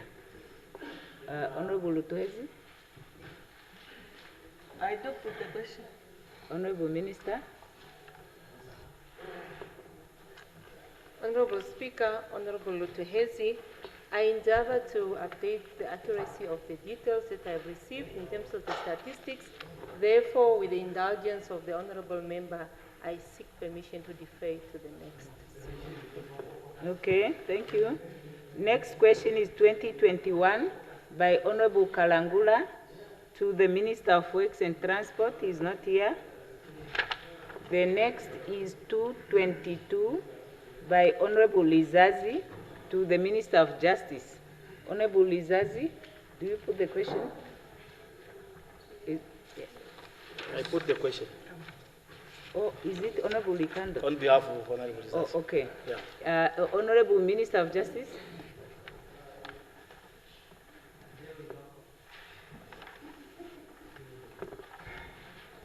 No, Zazi is not here. Maybe he's reappearing in another form. But be that as it may, Honorable Speaker, I think the questions by Honorable Zazi, they were in four forms or four dimensions. The first one had to do with a question, or called upon the minister to confirm whether, the wholesale and retail industry is the lowest paying sector in the country. Now I want to answer by underscoring the following, that ordinarily, labor market conclusions are one that are based on... Yes, Honorable Minister of Labor, there is a point of procedure. Yeah, you have the floor, Honorable Kalangu. Yeah, Minister of Labor, you may take your seat. Yeah, Honorable Speaker, I just want to ask if one is asked a written question, is it not normal or common sense to give a written answer? Yeah, Honorable, I have made a ruling on that one. Yeah, no, I'm just asking for correction. Yes, I'm answering. Thank you. Just take your seat. I made a ruling previously in regard to the Minister of Justice that when a question is put, it's notified, the member is entitled to a written copy of the answer. So, but I cannot force the minister to read from a piece of paper if he is able to recall that information, provided he is able to provide a copy of the answers. Yes. So we are not going to spend the time on that one. Minister knows that he has to give a copy of the answers. Minister, you may proceed. Okay, then the minister is hereby reminded he will give a written copy of the answers. Yeah. Please, honorable members, we cannot waste time on that. Honorable Wise, proceed. Honorable, proceed, please. Yeah. No, honorable members, not on this issue anymore. We are truly procrastinating. Let the member answer. I have made the ruling. He will provide the copy of the answers. Okay, that's an issue on enforcement. It cannot interrupt the minister to answer. Yeah. Minister, answer the questions, please. Oh, okay. Now, Honorable Speaker, my answering of questions, it's consistent with Rule 134, Sub-Rule 2. I would respect the ruling of the Speaker, but I must indicate that it has no legal base in terms of the rule. No, honorable member, the ruling of the presiding officer is binding on the members. So let's not start a debate there. Please just proceed with your answers. Let's not start a debate because it's a violation of the rules, really. It's not stated anyway in the rule, Honorable The rules Speaker. say where the rules don't provide, the presiding officer makes a ruling. Oh, okay. Yeah, so you are trying to defy the Speaker or you want to argue? No, Honorable Speaker, No, I ruled the other time, so proceed. I wanted it just to be clear that it's not in terms of the rule, but it's in terms of the ruling of the Speaker. Yeah. So the colleagues Then are why saying, must they be required to ask in writing if the members cannot provide written answers? It's not stated anyway in the rule, Honorable Speaker. Honorable member, proceed, please. That's not acceptable. Okay. Honorable Speaker, what I was saying is that labor market informations and conclusions are ordinarily based on, credible data and intelligible statistics. To date, the ministry has not conducted a comprehensive comparative, analysis, to determine as to which sector is paying the lowest. So, therefore, the invitations by Honorable Izazi for the minister to confirm, that can only be done once a comparative analysis has been carried out. But for what it's worth, Honorable Speaker, toward the end of last year, the ministry did conduct inspection, within the fishing sector, the security sector, as well as the retail, or the wholesale and the retail sector. And that was done among, on around about 582 workplaces. And it was then established that of those that were inspected within the wholesale and the retail sector, about 208, representing 36%, were found to be compliant, while the 264, or 74 rather, so representing 64%, were found to be non-compliant. And as a result of that, for the non-compliant, the ministry's official did give out the compliance order, including, prohibitive order. Okay. On the second question, Minister, Honorable one Speaker. moment. What is the point of procedure, Honorable Likando? Speaker, I want to go back to the rule cited by the Honorable Minister, that 134.2. It says each member called must rise in his or her place. That's the question with reference to its number on the question paper, and minister or member questioned must give his or her reply or must take the necessary steps to have the reply furnished. Yes, Honorable Member, I have already made the ruling on that one. I have already made the ruling. We are really just wasting time. Yes, I have made the ruling, Honorable. I have made the ruling. No. Must be delivered, not oral. Must be delivered. Honorable members, I have made the ruling. The rules say when a ruling is made, there is no debate. Please, Honorable Minister, proceed. You cannot complain about someone not being compliant, and you are not being compliant yourself. The rule says I must give a reply. No, Honorable. The reply. Proceed to answer the question. Okay. I have made the ruling. There will be no debate between the two of you. Okay. The second question, Honorable Speaker, was whether or not the minister can do something, to instruct, employers that employ casual workers to employ those workers permanently. I think these questions, Honorable Speaker, exposes the unattentiveness of the members of Parliament. So No, Honorable Member, really. That's not necessary. No. We don't need to do that. Honorable Member, just withdraw that and proceed. Honorable Speaker, law comes from... Necessary. No, Honorable Members, I don't want to go into an argument with anyone today. Please just withdraw that and proceed with the answers. But what am I withdrawing, Honorable Speaker? No, what it exposes the unattentiveness of MPs. The unattentiveness. No, that's disrespectful. The presiding officer has so ruled. Okay. Yeah, it's so withdrawn, Honorable Speaker. Yeah. No, you must also stop interjecting. Let's proceed with the Okay. Honorable Speaker. No, I have ruled on that matter. Yeah.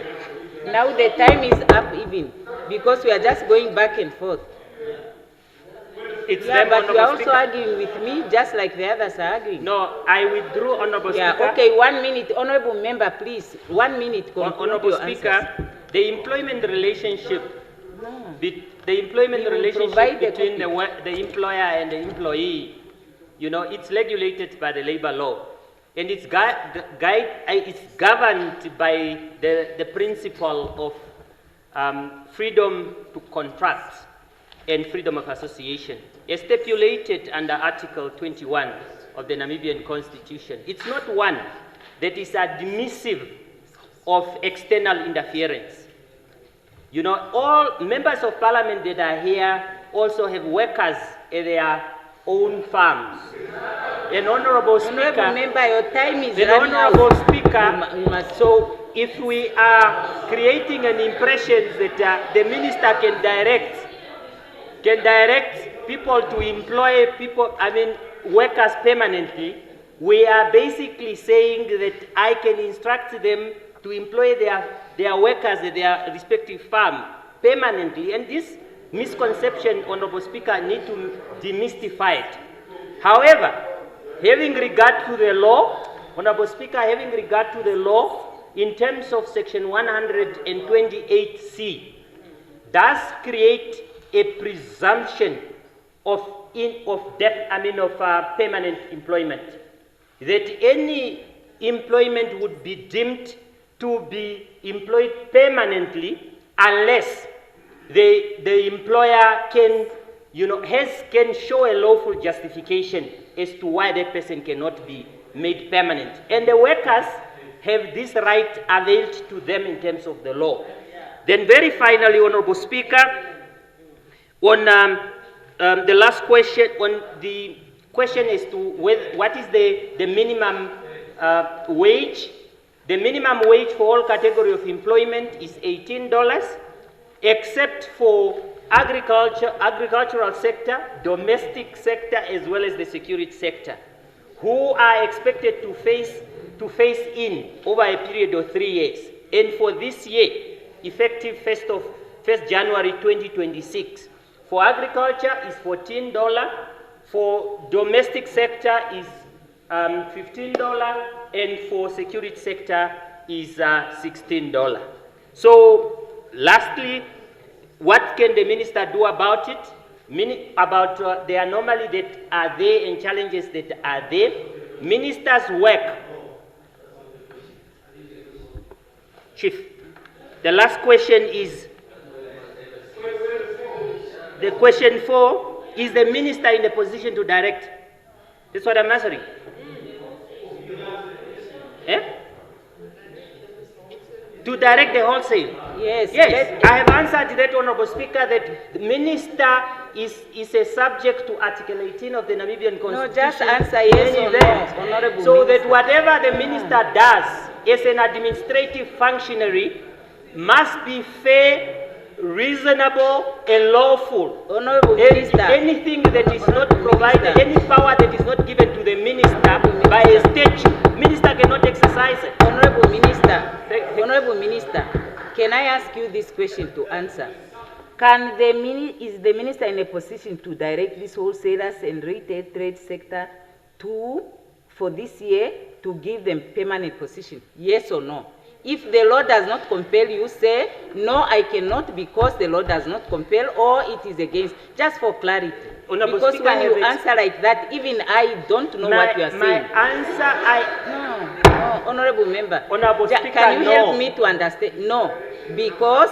No, yes. An employment relationship is governed by the principle... Okay, no, because the law prohibits you, or why?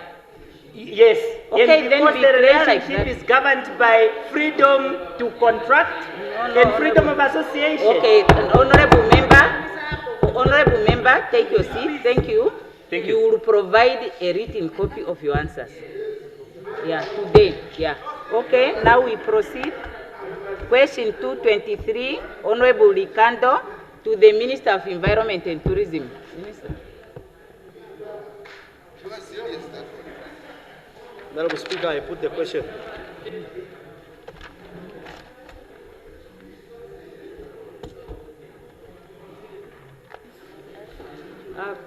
Honorable Speaker, this question. No, I can hear you, Honorable Member, continuing to challenge the presiding officer. And I don't find that to be appropriate.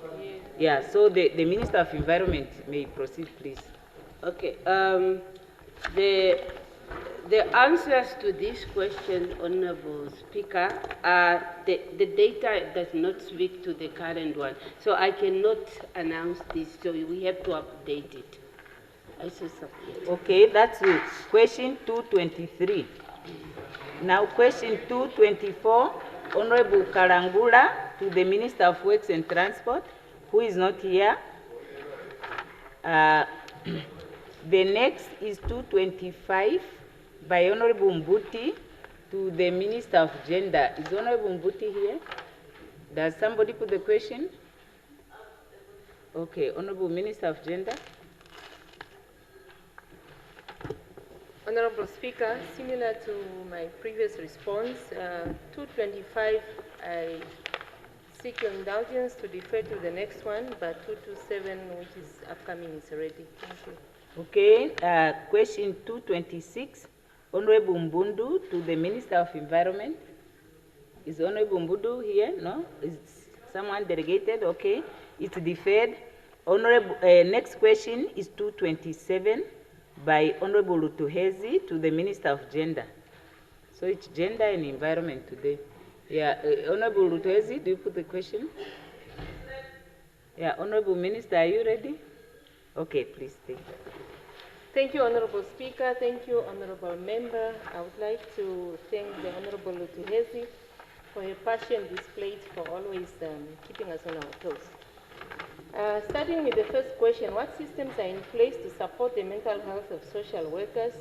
Honorable members, the ministry recognizes that social workers often experience secondary trauma as a result of their continuous exposure to high-intensity cases, including severe child neglect, abuse and exploitation, trafficking in persons, and conflict that arises from custody and access disputes. Now, these responsibilities can place significant emotional and psychological pressure on our social workers and may contribute to compassion, fatigue, occupational burnout, and reduce professional resilience.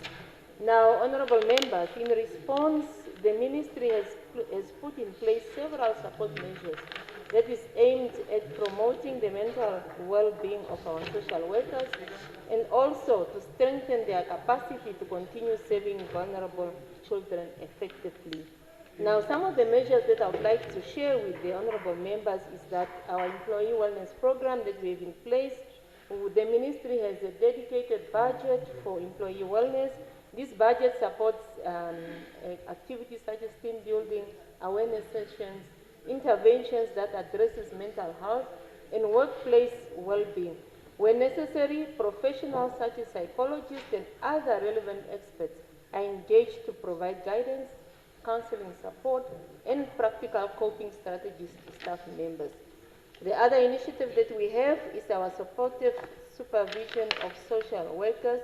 Social workers at regional level receive regular supportive supervision. These sessions focuses on the management of complex cases. We know the task at hand that the social workers are faced with. Therefore, we provide also with professional guidance, personal development, ethical practice, and capacity building as some of the measures to ensure that we continuously develop them and build their capacity. Supportive supervision also provides a platform for social workers to reflect on difficult cases, receive technical support, and to identify areas where additional assistance or training may be required. The other program that we also have in place is annual debriefing sessions for all social workers. The ministry conducts dedicated annual debriefing sessions for our social workers.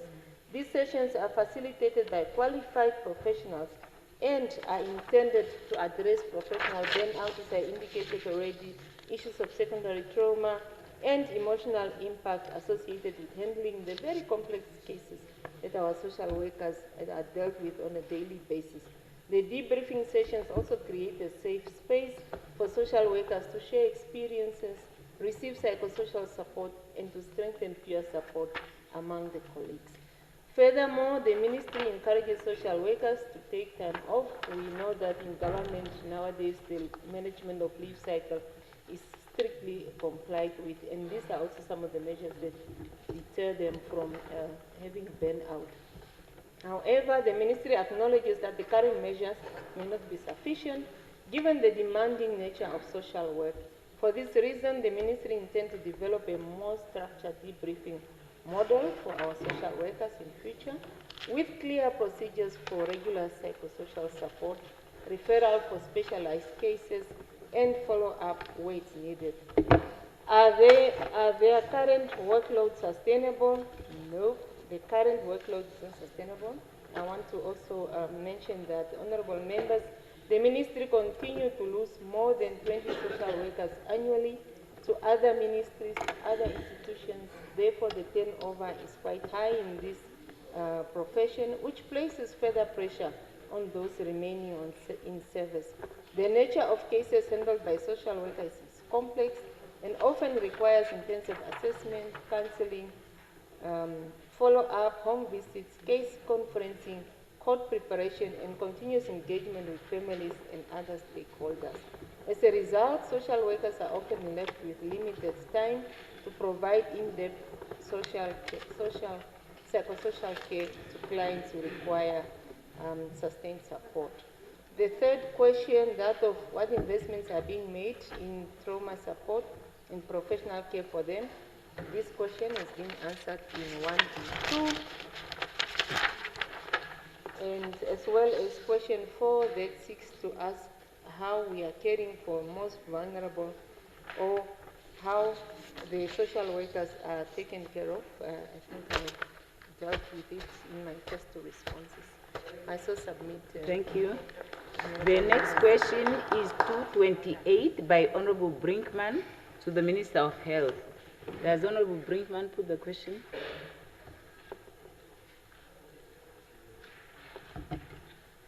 Yes, Minister of Health. Honorable Speaker, honorable members, question number 1. The honorable member raises a critical point regarding the exclusion of TB field promoters from essential benefits such as pension, medical aid, as well as overtime pay. I do understand the concerns regarding disparities from benefits offered to field promoters versus that offered to government employees. However, I do want to state clearly that TB field promoters are valued members of the healthcare system, and the ministry takes note of this. The current situation is primarily due to the funding mechanisms that are in place. As previously mentioned, TB field promoters are largely funded through donor resources, specifically the Global Fund, and thus does not operate under the standard payroll system for civil servants or government employees, as what the comparison is being made. I can, however, confirm the structure of the current compensation package that is for TB field promoters. Firstly, basic salary based on the 2022 personnel administrative measures PAM scales. Housing allowance, 24% of the basic salary paid directly to the employee. Retirement fund, 7% of the basic salary paid directly to the employee. Medical aid allowance, 10% of the basic salary paid directly to the employee. The ministry has facilitated a contract with a medical aid fund, and enrollment has been offered to these cadres. To date, a small number of TB field promoters have opted for that medical aid. Over time, the Global Fund grant only makes provision for fixed overtime for medical doctors and pharmacists. This is in line with similar funding arrangements and is not unique to TB field promoters. We recognize that this, although these are the facts, that this situation may not be ideal. We are actively exploring sustainable situations to try to bridge that gap, including providing recruitment opportunities within the ministry over time as the fiscus allows. We are also engaging with Global Fund and other potential funding partners to explore options for incorporating these essential benefits into the TB field promoters' compensation packages. Question number 2, the Honourable Member raises concerns regarding the reclassification of TB field promoters as well as a pending salary increase. I do want to offer some clarification on this matter. Firstly, Honourable Speaker, I would like to clarify that the TB field promoters were not formally upgraded from a grade 15 to a grade 13. Their current contracts still reflect grade 15, which is health assistant for TB and leprosy, which aligns with their current remuneration. The use of the term health assistant may be reflected our intention to harmonize all community health workers, a process that is still underway.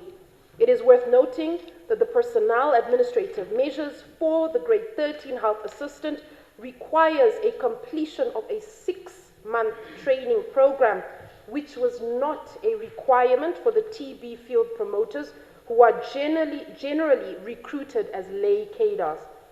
Regarding the agreement upon 5% salary increase and retroactive back pay, I acknowledge the delay in implementing this commitment.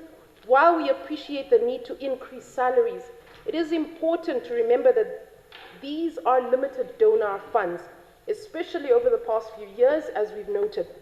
Unfortunately, due to significant funding constraints, all donor-funded staff have not received increments during the current grant periods, including TB field promoters. We have proactively engaged with donors to explore the possibility of securing additional funding.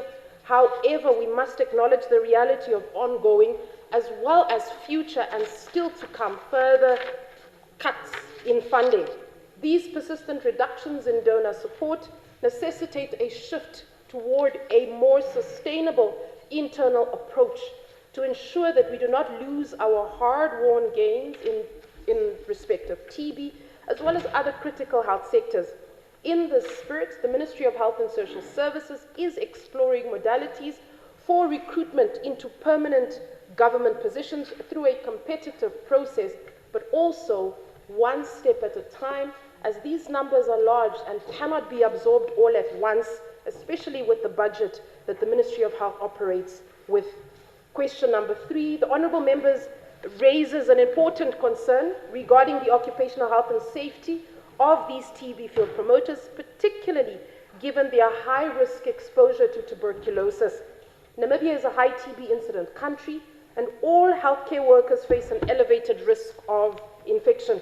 The Ministry of Health and Social Services has established policies for occupational health and safety.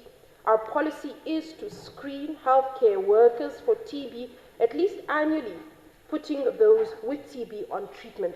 The Ministry also provides a comprehensive training to all healthcare workers, including TB field promoters, on infection prevention as well as control guidelines and procedures. These include access to personnel protective equipment, including respirators where necessary. I will need to confirm these statistics in detail for the Honourable Member in terms of training. However, if the TB field promoters contract tuberculosis in the line of duty, they are eligible for support through existing frameworks. Occupational diseases are 1 minute extension. Thank you, Honourable Speaker. Occupational diseases are covered under the Employees Compensation Act of 1941, administered under the Social Security Commission. We encourage any TB field promoters who believe that they may have contracted TB due to their work to contact the HR department, who can assist them with that particular claims process. Honourable Speaker, in conclusion, we'd like to reiterate the Ministry's commitment to supporting TB field promoters as they form a critical part of the Ministry and the work that we do. Looking ahead, we do recognize the fact that there are gaps that must be filled in order to strengthen the value that we place on them, as well as other similar cadres. I thank Honourable Brinkman for raising these concerns. Thank you. Thank you. The next question is 229 by Honourable Lucato to the Minister of Industries. He's not here. The next is 230 by Honourable Susiku to the Minister of Health. Honourable Susiku. You put the question? Yes, Honorable Speaker, I put the questions. Yes. Honorable Minister of Health.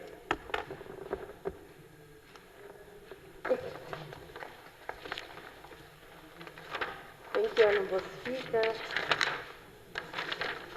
Question number 1. Honorable Speaker, addressing this question requires careful consideration. The Ministry understands the concern regarding potential increases in funds disbursed due to negligence or inadequate service delivery. However, predicting future litigation payouts with precision is quite challenging. The number and nature of lawsuits can vary significantly from year to year, depending on various factors, including emerging healthcare trends, public awareness of rights, as well as unforeseen circumstances. The Ministry is committed to proactively addressing the root causes of litigation by strengthening systems, improving clinical practice, and enhancing communication with patients.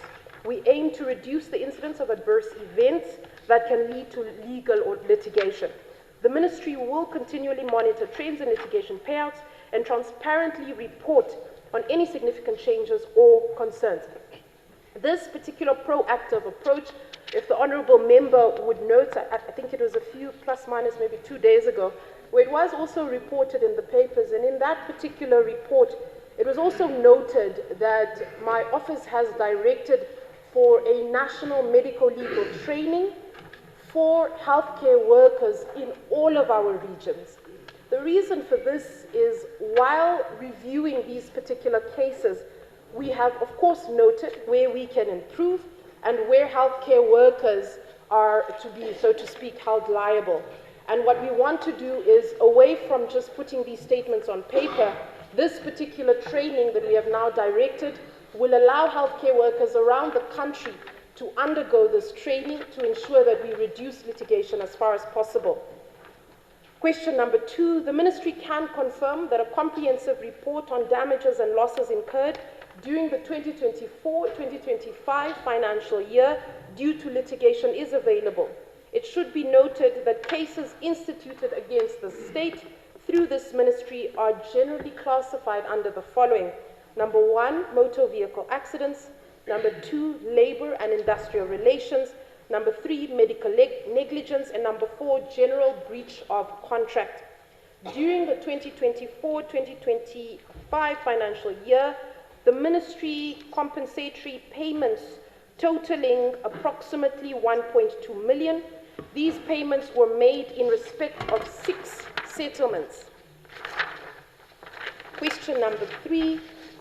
Honourable members, protecting public funds is a priority, and as I've stated multiple times as we've undergone this new process with the team to ensure better quality of care is provided to community members, we have repeatedly stated that every time we have to fund or pay for a litigation case, that is money taken away from the Ministry's coffers that can be better spent on an ambulance, that can be better spent on medicines. And so therefore, this particular administration has taken that strategically in order to ensure that firstly, every complaint received at facility level is recorded at complaints desks and investigated. Complainants are given feedback and may escalate through the chain of command up to the Minister if they are not satisfied. This is because the majority of the times when patients feel that they cannot raise their complaints, they then have no other mechanisms to raise these and then choose the litigation option. The Health Professions Council of Namibia is an independent statutory body that investigates professional conduct, protects the public, and makes recommendations. We routinely request and accept their independent findings, as well as implement corrective action where required. We use standard maternal and perinatal death review guidelines to determine clinical causes, as well as system gaps, so that we can translate them into practice. General clinical and death audit guidelines were officially launched in May 2025, and the purpose of this was to strengthen confidentiality, clinical and mortality reviews.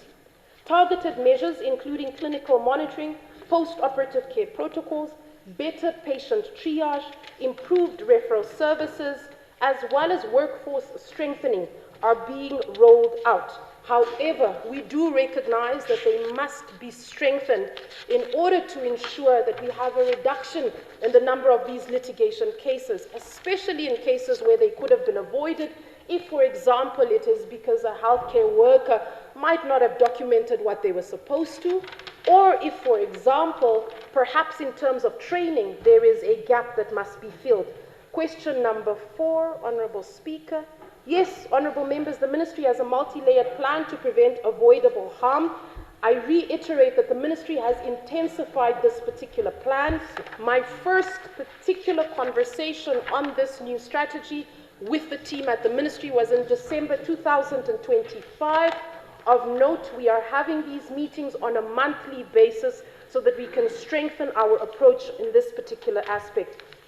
We plan to accelerate the healthcare quality standards rollout and facility accreditation process so that facilities have verified systems, clinical pathways, as well as accountability structures that are at a national level, so that whatever standard in OBS and Gynae in Windhoek is the same applied in the various regions.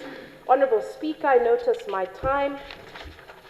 In conclusion, Honourable Speaker, honourable members. Okay, I have extended by 1 minute because of the importance of the question. Thank you. Shall go back.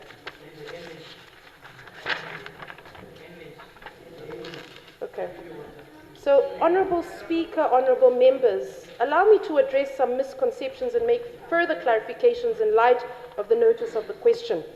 With respect to media reporting, I do want to clarify not every media headline fully captures the clinical or investigatory nuance of a case. The Ministry of Health investigates all complaints where appropriate. Independent bodies, such as the HPCNA, as well as the courts, determine liability.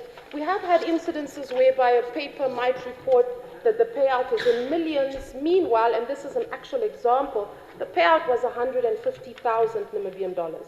However, that does not mean that it makes it any better. We encourage the public to use official channels for information and to follow up with the Ministry should anything need to be clarified. With respect to management of a deceased fetus in utero, clinical protocols describe careful, compassionate, evidence-based management. Confirming diagnosis is first. Secondly, before anything else is done, counseling of the mother and the family is important. And then choosing the safest timing and method of delivery, because it might be in utero, but we must still deliver even though the fetus has died in utero. And so therefore, finding the best timing for that delivery, for the mother's health, as well as for her emotional well-being is critical. Immediate delivery is not always the safest and the most recommended clinical action. Care must be individualized and follows accepted clinical guidelines. In conclusion, Honourable Speaker, families whose loved ones or who themselves suffer harm deserve answers, accountability, and improvement. The Ministry of Health and Social Services is committed to transparent reporting to the Parliament, to working with independent regulators and partners to reduce harm, and to invest in systems that prevent avoidable loss, particularly when we speak of human as well as financial loss. The measures outlined above are not merely theoretical aspirations. These are concrete steps that we are actioning, and we are striving for continuous improvement. We welcome further scrutiny and collaboration from all stakeholders. Thank you, Honourable Speaker. Yes, thank you.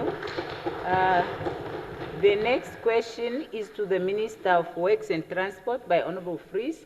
Both of them are not here. No, the time is exceeded already. The next is 232, Honourable Lucato to Honourable Minister of Finance. But when I read that question, it looks incomplete.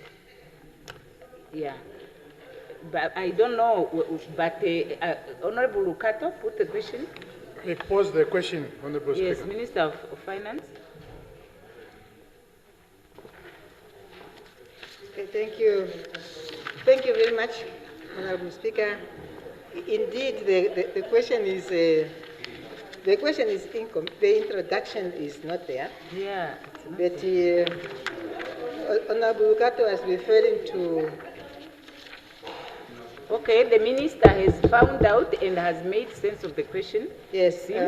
and she has the floor now to answer. Thank you so much, Honorable Speaker. Honorable Lukato, thank you for the question. Honorable Lukato was referring to a publication in the Namibian newspaper of the 22nd of August 2019, titled Prosecutor General Admits the State's Money Went Missing. Honorable Minister, can you increase the volume, or is it our gadget that is not working properly, Secretary? Okay. Thank you, Honorable Speaker. The question by Honorable Lukato was referring to a report in the Namibian newspaper of the 22nd of August 2019, titled Prosecutor General Admits the State's Money Went Missing or Stolen. And in this question, one of them, the first one, and I'll just be straight to the question. Honorable Lukato asks, what led to the written off of this money? I do not know which money, but in general, as a general practice, and specific to GIPF, when they tried to recover the money, the debt which could not be recovered was then written off. And this is a set of financial practices and internal policies. The rest they have recovered where they could. Question 2, how accountable is the Swapo-led government in handling public resources? This one is a critical one because all of us here has a role to play. There are annual accountability reports that are normally produced and tabled in this August House. That is one of how we hold each other, one another, accountable in as far as public resources are concerned. There is also the role of the Auditor General. That is why the annual reports are also tabled in this August House. And primarily also and critical is the parliamentary oversight that is also excised by this August House. So in that regard, we all have a role to play in as far as accountability is concerned. Then question 3, will those involved ever be held accountable to pay back the money one day? There were investigations by Namibian police. There's a prosecutor general then said to all of us, the prosecutor general looked into all those dockets and then he took a decision that that case is closed. So the case is closed. Honorable Speaker, question 4, this one is really not mine, and I seek the indulgence of Honorable Speaker. Honorable Minister, that question, Honorable Lukato, is out of order. And I direct that it should not be put I saw on the submit. record. It's out of order. I saw submit. Yes. No, Honorable Lukato, no follow-up question. No follow-up question. Oh, no.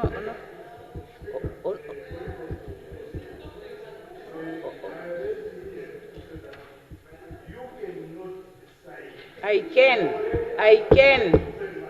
No. Honorable Lukato, take your seat. Now hear me out. I can decide, and I rule out question number 4. It may not be recorded on the journal. It is out of order in terms of the rules. No, I delete. This one is out. I order now that it should not be recorded. Now you are out of order speaking from your seat, Honorable Member. Now we go to the next question, 233, by Honorable Hifikwa to the Minister of Education. Honorable Hifikwa, yes.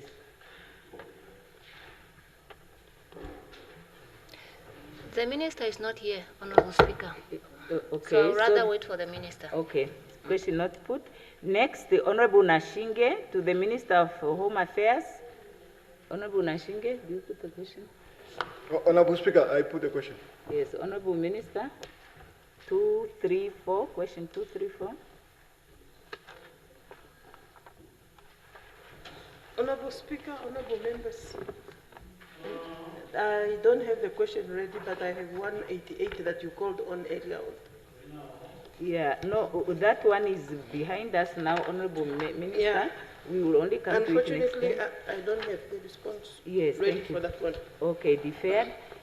The next is 235 by Honorable Nashinge to Honorable Minister of Home Affairs. Honorable Nashinge. Honorable Speaker, I put the question. Thank you. Yeah, Honorable Minister, do you have a response to this one? Okay. Only to 254. Oh, okay. You only have 254. Yeah, 254 okay. is ready. Okay, so this one is deferred. The next one is Honorable Mouton, 236, to Minister of ICT. Minister is not here.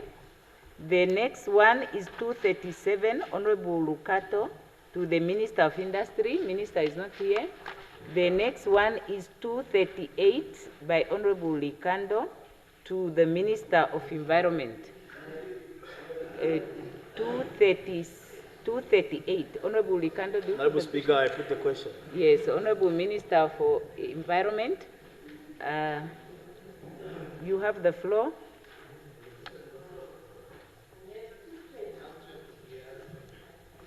Here. Honorable Speaker, okay, I think I don't have that one with me still, but I have 223. Okay, 223, we have passed that now.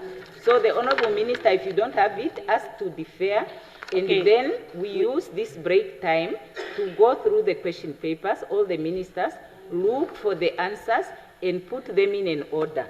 And as I was saying, you may take your seat, Honorable Minister, because the question paper is truly big. I have requested several times the chief whips that maybe we can put a break on the question so that we can clear these question papers.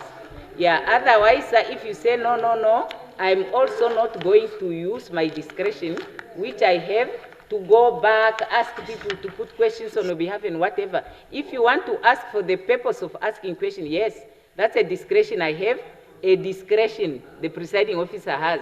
And that discretion will not be abused by you, Honorable Member. Yeah, no, no, that one also say you have a duty to attend. You have a duty to attend. You cannot even go there. You don't have a moral high ground. Honorable Mouton, 240. Honorable Mouton, 240 to the Minister of ICT, deferred. 241, Honorable Hishono, to Minister of Education. Honorable Hishono is not here. Yeah. Is it delegated? Is it put? No, we cannot put the question Okay, because the minister. deferred.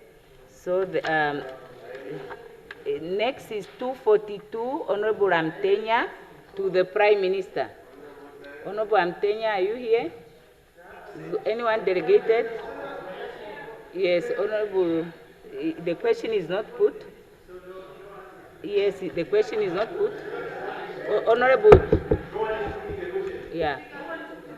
Yes, Honorable. Yeah, there is a point of, what is the point you are making? I will come to you. Honorable Speaker, last time when a question wasn't put and the answering minister was present, the Speaker directed that the question lapses. No, So- I changed that one. No, I just want clarity. Maybe I heard incorrectly. I'm just seeking clarity because last time it actually happened. Yeah, no, honorable member, I remember there was a time the member was not here, and I announced that the question lapses. Yes. And I remember you pointing to a rule, and I read that rule, and I confirmed that no, the question doesn't lapse. Okay, thank you. Yeah. So, Honorable Bakera has now put the question to the Right Honorable Prime Minister. Thank you very much. As we finalize the final minutes for the day. Comrade Speaker, honorable members, this is a very Comrade Kalola, he wanted that one, so good. Yes. Yes. Right Honorable may proceed. Thank you, please. Comrade Speaker. This one is a very important question. And as I ventilated it, it has serious implications to the trajectory we have taken insofar as the Affirmative Action Act is concerned. That we, on November 16, 2001, many years ago, some are young even in this August House, and it pertains to bringing the gender equality. And the honorable member went on to be very specific in terms of the strides that have been made since then by quoting the 2023 Namibia Population and Housing Census labor force findings on the labor force currently, that out of 68,541, women accounts for 40,136, and men only 28,000. Well, I'm just saying, Honorable Speaker, the discussion which I have made as a recommendation to the Honorable Member, that a conversation we can have and we can reflect as the House of Lawmaking, is to begin a process of whether or not we can amend the Act that has been in place given the realities that we now find ourselves in. That's one. Because he's very specific vis-a-vis the preferential treatment that was given to elevate those who were deemed to be underrepresented. But now, according to the statistics, they are overrepresented. And the boy child, according to his question, therefore, finds himself a little bit disadvantaged. So, Honorable Speaker, in answering this question, I know the implications of the question, and I'm therefore saying, and I'm seeking guidance from Honorable Speaker as well as senior members of the August House to be guided in a direction where we can revisit this Act and the process, perhaps through the line minister, the honorable gentleman with superior linguistic expressions of the legal term, so that we begin to see, Honorable Speaker, whether or not the time has come for us to have this conversation. I so submit, Honorable Speaker, Comrade Speaker, thank you. For the boy child and the girl child equality. Thank you, Right Honorable Prime Minister. Now, you asked to be guided. I think this was a question, it queried certain issues that you responded to, and then it queried what the policy direction would be. So I think it is up to the OPM to go and review the policy in its entirety and make a proposal through the normal policy structures, because this House cannot make an order to the OPM as to, on the basis of no work done. Yeah, yes. Yes, having said that, honorable members, it is, what I said is the Prime Minister asked for guidance from the House on what the next steps should be, given that his finding was that there is a higher number or there is a higher representation of females in the employment of the public service compared to males. And given the query of Honorable Amtenya about the fairness of application of affirmative action. Now I see some honorable members nodding. I don't want to participate in the debate. And that is why, no, honorable members, why do you do that all the time? What I'm saying is that this was a policy that was based on evidence. And in order for government to take a decision, whether it wants to review a policy, it has to go back and look at the evidence that is there. And on that basis, come with a proposal, if there is justification for it, to address what is considered to be a redundant situation.